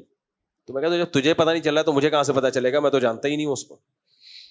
یہ جو بچے کا مسئلہ آپ نے بتایا, اس کا وہ کلپ بنے گا؟ کیڑا بچہ؟ یہ جو لے پالک بچے کا مسئلہ آپ نے بتایا. کلپ بنا دیں گے بھائی, کلپ بنا دو یار بچے کا تفصیل. پچھلے ہفتے میں نے زیادہ ڈیٹیل سے بنایا, اس کا کلپ بنا دو, وہ نیٹ پہ چل جائے گا انشاءاللہ. وہ ہمارا انڈیا میں جو چینل بند ہوا تو ابھی انڈیا کے لیے کون سا چینل کھولا ہے؟ اچھا, ہمارا انڈیا نے چینل ہی اڑا دیا ہے. مفتی صاحب زیادہ تر تو ہمارے لوگ وہاں سنتے تھے. چلو ملک کے لیے اتنی قربانی تو بنتی ہے یار. مفتی صاحب انڈیا سے جنگ میں فتح حاصل ہوگی تو ان کی عورتیں باندی کہلائیں گی یا پھر ان سے 4 شادیاں کر لیں؟ اور باندی کون کہلاتی ہے, کن کے لیے ہوتی ہے؟ انڈیا کی جنگ میں انشاءاللہ فتح ہمیں حاصل ہوگی, لیکن ان کی عورتیں باندی نہیں کہلائیں گی. باندی پہلے زمانے میں ہوتی تھی جنگ میں, جو عورتیں قبضے میں آتی تھی, کیونکہ پوری دنیا میں ایگریمنٹ تھا. اب پوری دنیا میں ایگریمنٹ یہ ہے کہ کوئی کسی کی عورت کو باندی نہیں بنا سکتا, نہ غلام بنا سکتا ہے نہ باندی. تو اسلام نے معاہدوں کی پابندی کا حکم دیا ہے, تو لہذا اب نہیں ہو سکتا. السلام علیکم مصطفیٰ. وعلیکم السلام, کیا حال ہے؟ ٹھیک ٹھاک جی. اللہ کا شکر ہے. مفتی صاحب وہ جو مارشل آرٹس والا سوال آیا تھا ابھی آپ کے پاس پرچی پہ, اچھا مارشل آرٹس والا کہ اس کی کمائی جائز ہے, یہ جیسے محمد علی وغیرہ باکسنگ لڑتے ہیں, ان کے حساب سے مطلب ان کے کپڑے بھی اس طرح کے نہیں ہوتے, اور یہ فیئر لڑائی ہو رہی ہو اگر تو اس طرح اس میں جائز ہے؟ دیکھو سطر چھپانا بہرحال فرض ہے. مسلمان مرد کے لیے جائز نہیں کہ ناف سے لے کے گھٹنے تک کسی بھی جسم کے عضو کو ظاہر کرے. وہ کھیلوں میں اس کا خیال کیا کرو. مارشل آرٹ تو سیکھنا چاہیے, ہم بھی سکھا رہے ہیں اپنے بچوں کو. جاتے ہیں روزانہ پڑھائی سے جب فارغ ہوتے ہیں تو ٹھشن سیکھ رہے ہوتے ہیں وہ بھی. تو یہ تو صحت مند قوموں کی علامتیں ہوتی ہیں, لیکن لباس ناف سے لے کے گھٹنے تک یہ چھپانا فرض ہے. تو اس کو کھولنا ظاہر جائز نہیں ہے. انگریزوں پر کو فالو مت کرو, ان کا تو کوئی ہے ہی نہیں نا, چڈے بنیان جو مرضی وہ پہنے, نہیں پہنے تو بھی ٹھیک ہے ان کے یہاں. ہم مسلمان ہیں بھائی, ہمیں شریعت نے کچھ حدود رکھی ہماری. باقی آمدن کا اس سے تعلق نہیں ہے کہ کیا پہن کے لڑ رہا ہے, آمدن کا تعلق اس سے کہ جو کام کر رہا ہے وہ بذات خود جائز ہے یا نہیں ہے. مثال کے طور پر ایک مزدور اگر کنواں کھودتا ہے اور اس کو کنواں کھودنے کی اجرت ملتی ہے تو جائز ہے, چاہے وہ پورے کپڑے پہن کے کھودے یا چڈی بنیان پہن کے. اب چڈی پہن کے بھی اگر اس نے کنواں کھودا ہے تو کنویں کی آمدن تو حلال ہوگی نا, اس لیے کہ یہ آمدن چڈی پہننے کی نہیں مل رہی, یہ آمدن کس چیز کی مل رہی ہے؟ کنواں کھودنے کی.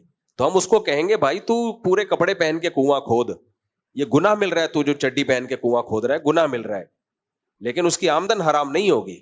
آمدن جب حرام ہوگی جو چڈی کے اشتہار میں آئے, چڈی پہن کے بتایا کہ چڈی پہن کے میں ایسا لگتا ہوں اور کمپنی اس کو پیسہ دے رہی ہو, یہ آمدن حرام ہوگی اس کے لیے. نہیں آئی میرا خیال ہے بات. چڈی بنیان.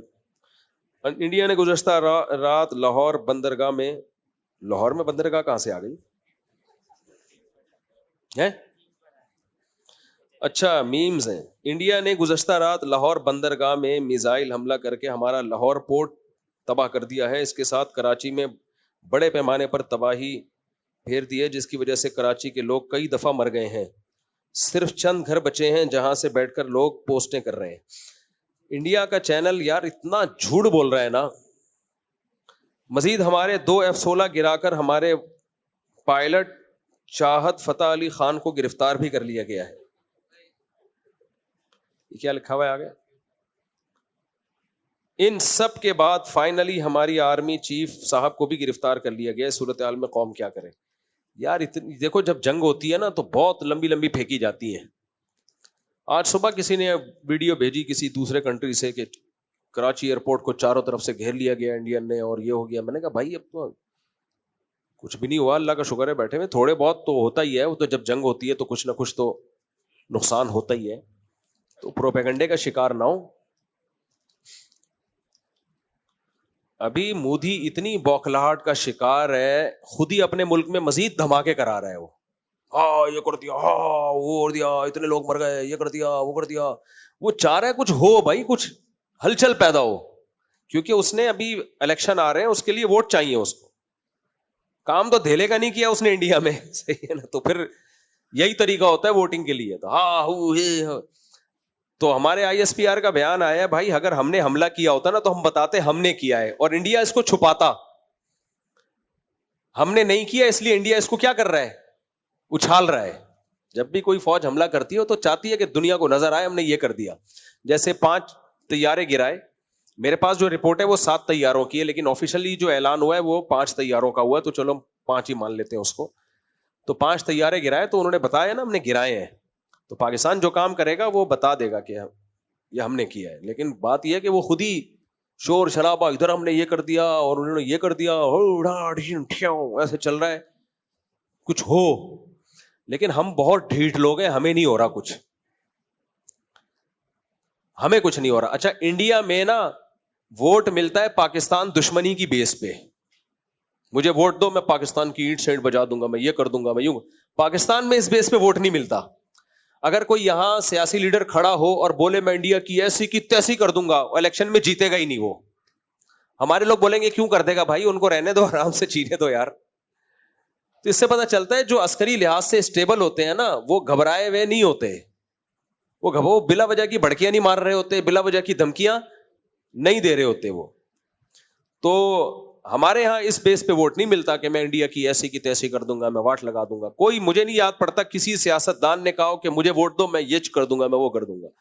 اگر کوئی سیاستدان یہ نعرہ لگائے تو ووٹ ملیں گے ہی نہیں اس کو, اس لیے لگاتے ہیں. انڈیا میں ووٹ اس بیس پہ, جو شدت پسند ہندو ہیں ان کی بات کر رہا ہوں, ان کی طرف سے ووٹ اسی بیس پہ ملتا ہے کہ میں پاکستان کی واٹ بھائی پاکستان کا رقبہ تمہارے لحاظ سے بہت تھوڑا ہے, آبادی تمہارے لحاظ سے بہت کم ہے, فوج کی تعداد تمہارے لحاظ سے بہت تھوڑی ہے, پھر بھی تم میں یہ کر دوں گا میں وہ کر دوں گا. اس کا مطلب گھبرا تم رہے ہو اور ہمیں یہ شو کر رہے ہو کہ ہم گھبرا رہے ہیں. ہم نہیں گھبرا رہے. ہمارے یہاں میمز پہ میمز بنی چلی جا رہی ہے, بنی چلی جا رہی ہے میمز پہ میمز. کل ایک صاحب مجھ سے ملے اور کہنے لگے یہ کیا تماشا لگایا ہوا ہے یار, یہ کوئی جنگ ہے؟ ادھر سے ایک ڈرون آ گیا, یوں آ گیا, ایک جنگ ہے. میں نے کہا ٹھیک ہے میں مودی سے بات کرتا ہوں, کوئی بڑا میزائل بھیجے یار, ان کو سمجھ میں نہیں آ رہا.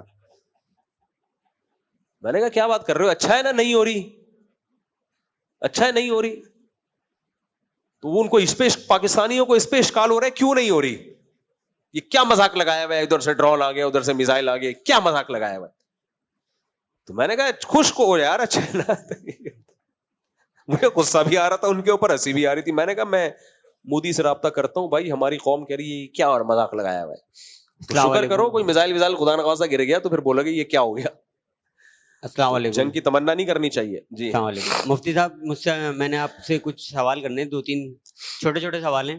جیسا کہ ایک ہے کہ نماز جو اگر کسی کے بندے کا نماز پڑھنے کا دل نہیں چاہ رہا, مثال کے طور پہ فجر کی کہتے ہیں جب اللہ راضی ہوتا ہے تو بندے کا دل چاہتا ہے, فجر کی نماز پڑھنے کا دل چاہے گا اللہ راضی ہوگا تو, اور اللہ راضی ہوگا تو اسی طرح ظہر کا, عصر کا, مغرب کا اور عشاء کا.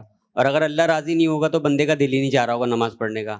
دوسرا سوال یہ ہے میرا, اگر کوئی بندہ جمعہ نہیں پڑھ رہا, یعنی کہ نمازیں تو ویسے بھی نہیں پڑھ رہا, جمعے کی نماز پڑھنے بھی نہیں جا رہا وہ, اور کہتے ہیں کہ 4 جمعہ اگر نہیں کرو تو دائرہ اسلام سے بندہ خارج ہو جاتا ہے, تو ان کے بارے میں آپ دیکھیں، کیا 3 کہتے ہیں؟ جمعے اگر کوئی نہیں پڑھے تو حدیث میں آتا کافر ہو جاتا ہے، یعنی اس کے دل پہ بہت سیاہ مہر لگ جاتی ہے. کافر تو پھر بھی نہیں ہوتا، کسی عمل سے کافر نہیں ہوتا انسان.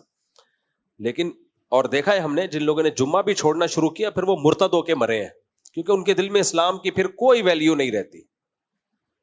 تو جمعہ تو ہر برے سے برا انسان بھی پڑھ ہی لیتا ہے، تو یہ ایسی سخت مہر لگ جاتی ہے دل کے اوپر.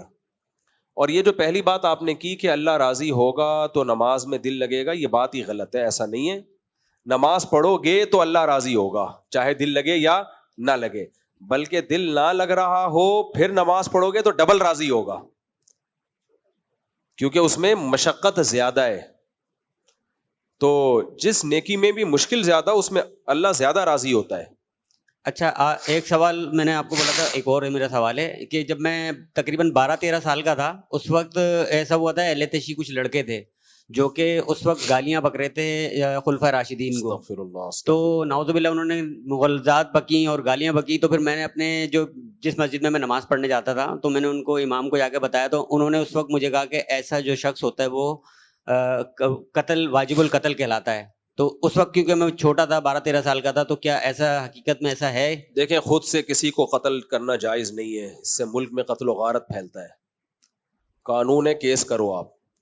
اور کوئی بھی صحابہ کو گالیاں دیتا ہے آپ اس کو بولو میرے سامنے یہ کام نہیں کرنا آپ نے. بھائی انڈور جو مرضی کرتے رہو، آپ خدا کو جواب دو گے. ہمارے سامنے یہ کام کیا تو پھر اس کا رسپانس بہت خطرناک ہوگا.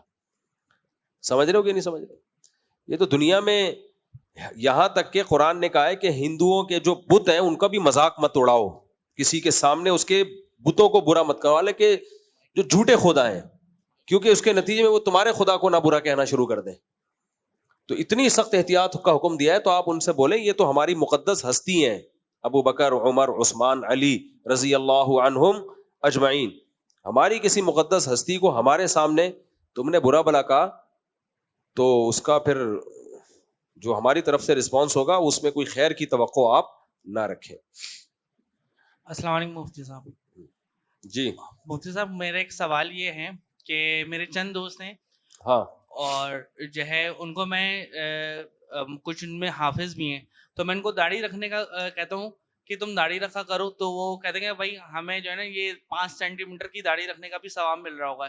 جبکہ میں ان کو بتاتا بھی ہوں کہ حدیث میں ہے کہ جو ہے داڑھی رکھنا جو ہے داڑھی بڑھاؤ اور دائیں بائیں اور نیچے سے ایک مٹھی ہونا چاہیے، اور جب ایک مٹھی سے زیادہ ہو جائے تب کہیں جا کے اس کو تراشا جاتا ہے. تو کہتا ہے کہ نہیں اتنا ضروری نہیں ہے، ہم جو 5 سینٹی میٹر والی بھی رکھتے ہیں تو اس کا بھی کہیں نہ کہیں ثواب ملتا ہوگا.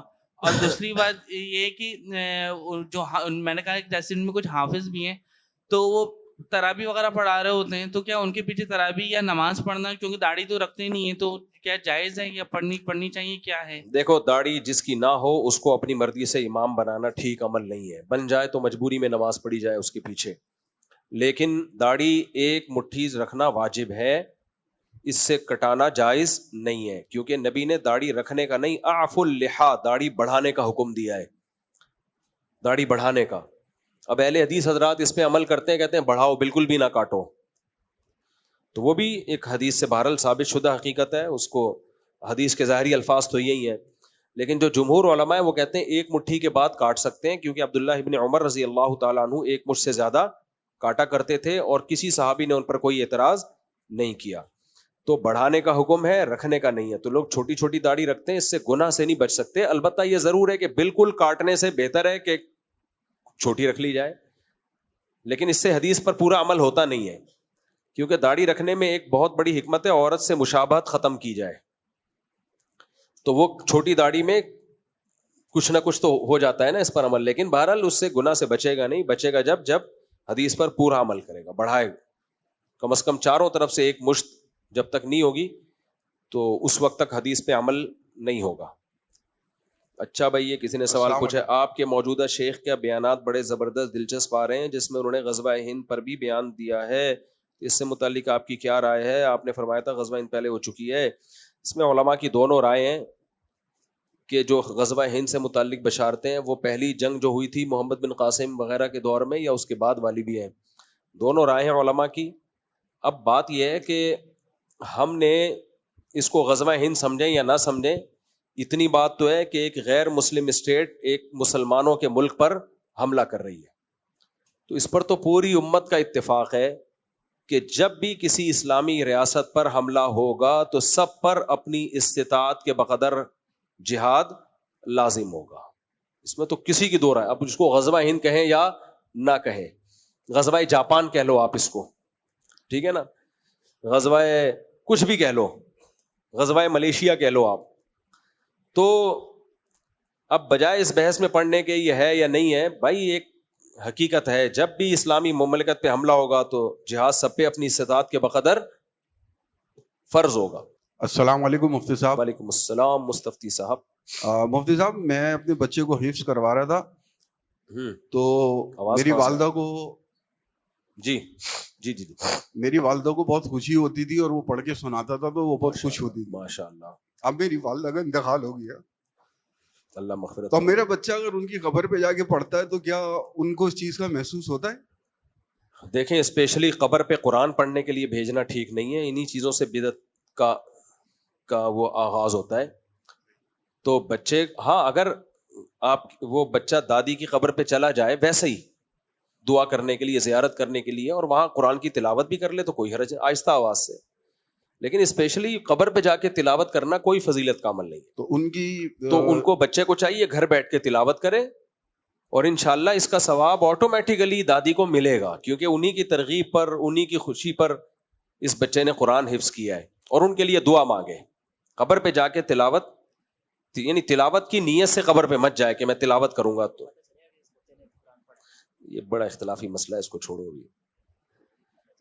اچھا, ایک سوال, ابھی آپ نے غزوہ کا کہا تھا, تو غزوہ تو نبی پاک صلی اللہ علیہ وسلم کے دور میں ہوئے تھے. غزوہ وہ ہوتا ہے جس میں نبی پاک صلی اللہ علیہ وسلم بنفس نفیس خود شرکت کی تھی. تو ابھی ہم غزوہ ہند کہتے ہیں یا آپ غزوہ ملیشیا یا جو کہہ رہے تھے, تو اس سے کیا مطلب اخذ کر رہے ہیں ہم لوگ؟ دیکھیں, نبی کے دور میں جب جنگ ہوئی ہے نا, تو اس جنگ کے علم غزوہ اس کو کہا جاتا ہے جو جس میں نبی شریک ہو. لیکن یہ قیامت تک کا اصول نہیں ہے. جب نبی دنیا سے چلے گئے تو اس کے بعد جو بھی جہاد ہوگا اس کو غزوہ کہا جائے گا.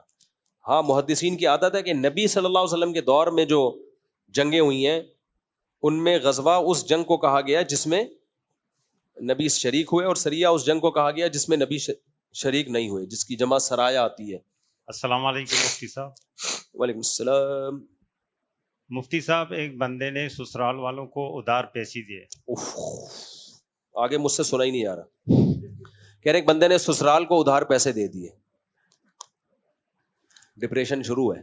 پیسے نہ دینے کی صورت میں اس نے غصے میں کال کی, بات تیز ہو گئی تو اس نے غصے میں کال بند کر دی فون.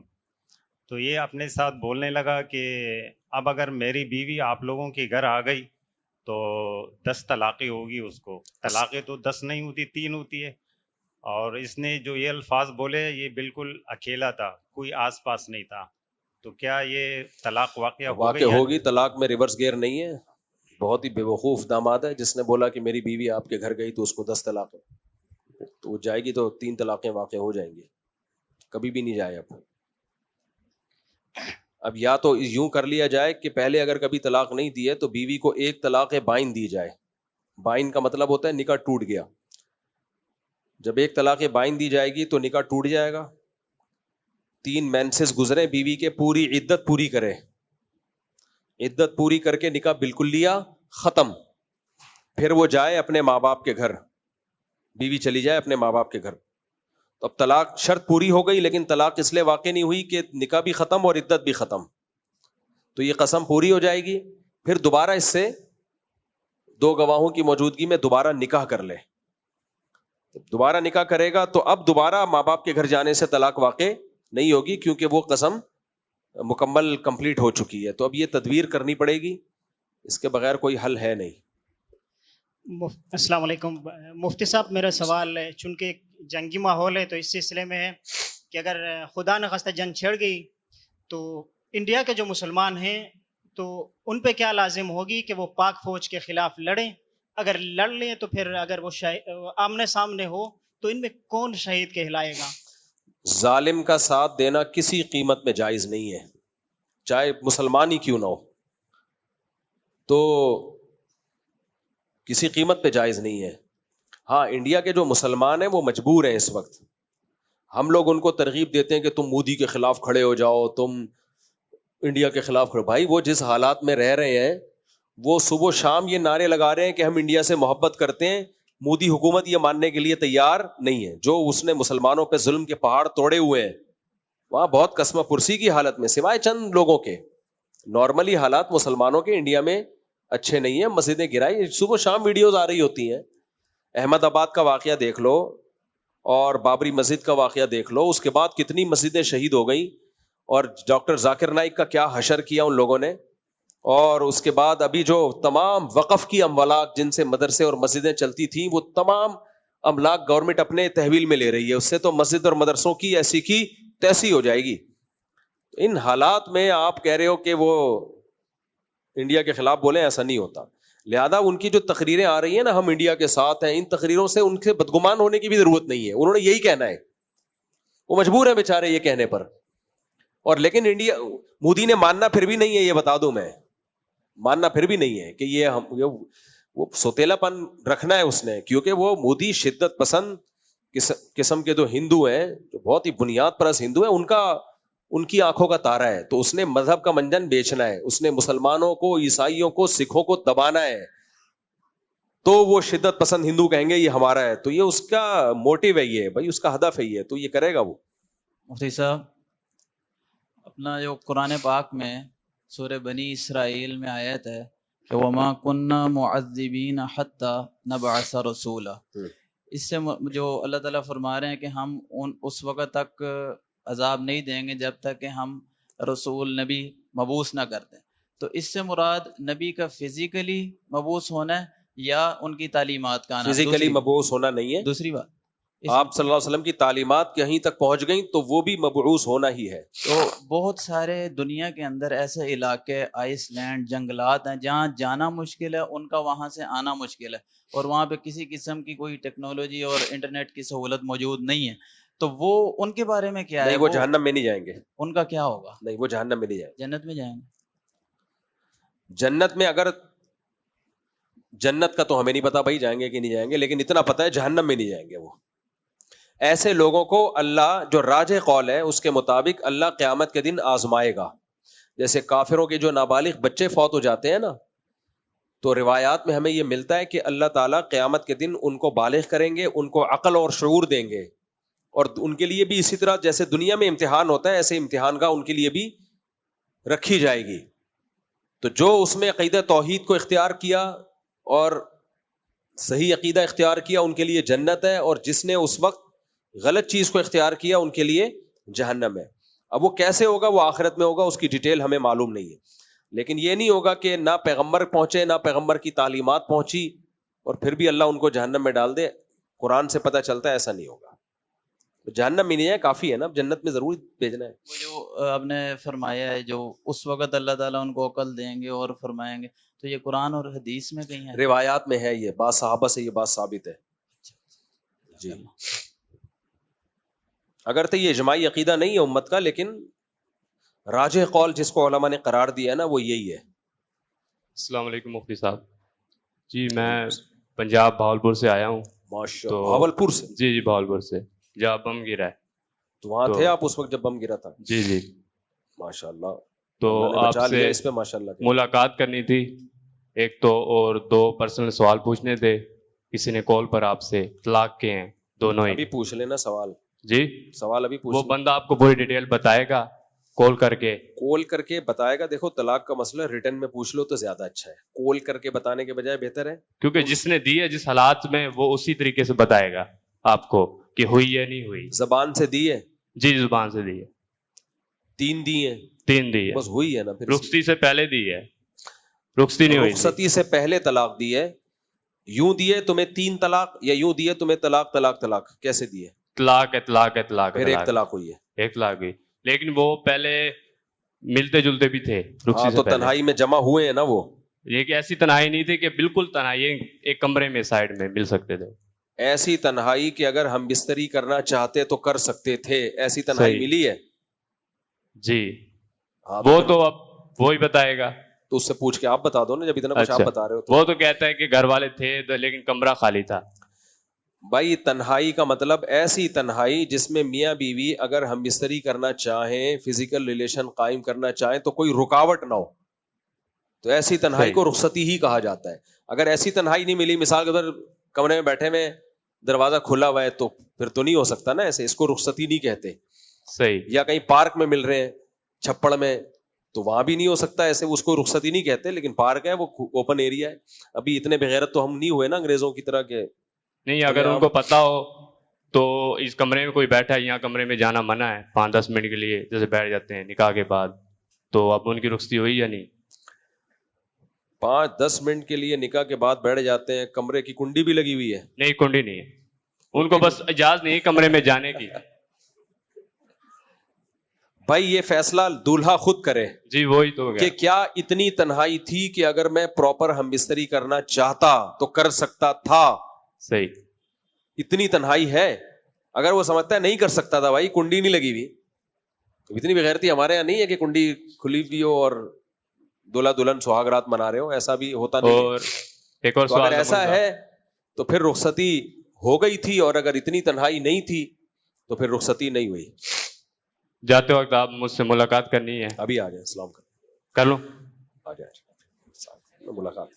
جہاد کا موقع مل جائے تو اگر فرض, قضا, نمازیں اور کبیرہ گناہوں کی تلافی وغیرہ باقی ہو تو ایسے میں کیا کرنا چاہیے؟ اللہ آپ کو خوش رکھے ماشاء اللہ. ٹھیک ہے, بہاولپور والوں کا حوصلہ بڑھائیں جا کے.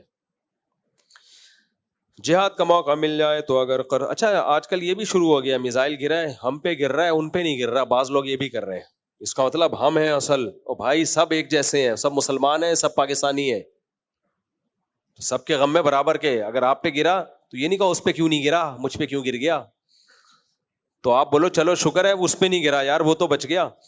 جس پہ بھی گر رہا ہے, جہاں بھی شہادتیں ہو رہی ہیں, ہم سب کی شہادتوں کی قبولیت کی اللہ سے دعا کرتے ہیں, اللہ زخمیوں کو شفا عطا فرمائے. جہاد کا موقع مل جائے تو فرض, قضا, نمازیں اور کبیرہ گناہوں کی تلافی. کبیرہ گناہ ہے تو توبہ کرو, فرض نمازیں باقی ہیں تو جتنی پڑھ سکتے ہو پڑھ لو, نہیں جتنی ممکن نہیں ہے تو وصیت کرو اس کی. ہاں قرض معاف نہیں ہوتا شہید کا بھی. لوگ پیسے لے کے شہید ہو جاتے ہیں, جا کے ادھر پیسے لیے جا کے کیا ہو گئے شہید. وہ رو رہا ہوتا ہے تو ابھی تھوڑی دیر بعد شہید ہو جاتا, میرے پیسے تو دے دیتا. تو حقوق العباد کی بڑی ویلیو ہے بھائی. میرا کوئی دوست میری عزت نہیں کرتا, میرا کوئی بھی دوست میری عزت نہیں کرتا, سب میرا دل دکھاتے ہیں, تو میں اسی لیے سب سے دوستی ختم کرنا چاہتا ہوں, مگر اس سے میرا اللہ مجھ سے ناراض ہو جائے گا. تو آپ بھائی اللہ تعالیٰ نے خونی رشتے بنائے ہیں, دوست اگر اچھا سلوک کر رہا ہے دوستی رکھو, نہیں کر رہا ہے یا تمہاری ایسی کی تیسی. دوست کیا ہوتا ہے؟ دوست کا تو مطلب ہے آپ کے ساتھ اچھا ٹائم پاس کر رہا ہے, کرے تو ٹھیک ہے, نہیں کرے تو ہاں. بھائی بہنوں کا رشتہ ایسا ہے, اچھا سلوک کریں تو بھی بنا کے رکھنا ہے, نہیں کرے تو بھی بنا کے رکھنا ہے. تو یہاں ہے صلہ رحمی. تو ماں اور باپ کا رشتہ ایسا ہے, آپ سے بنا کے رکھیں تو بھی بنانی ہے آپ نے, نہیں بنائے تو بھی بنا کے رکھنی ہے آپ نے. تو دوست اچھا سلوک, بےزتی کر رہے ہیں تو نہیں. بعض لوگوں کو بےزتی کا شوق ہوتا ہے اپنی, جو دوست بےزتی کر رہے ہیں پھر جا کے اپنی بےزتی باقاعدہ کروا کے آئیں گے دوبارہ.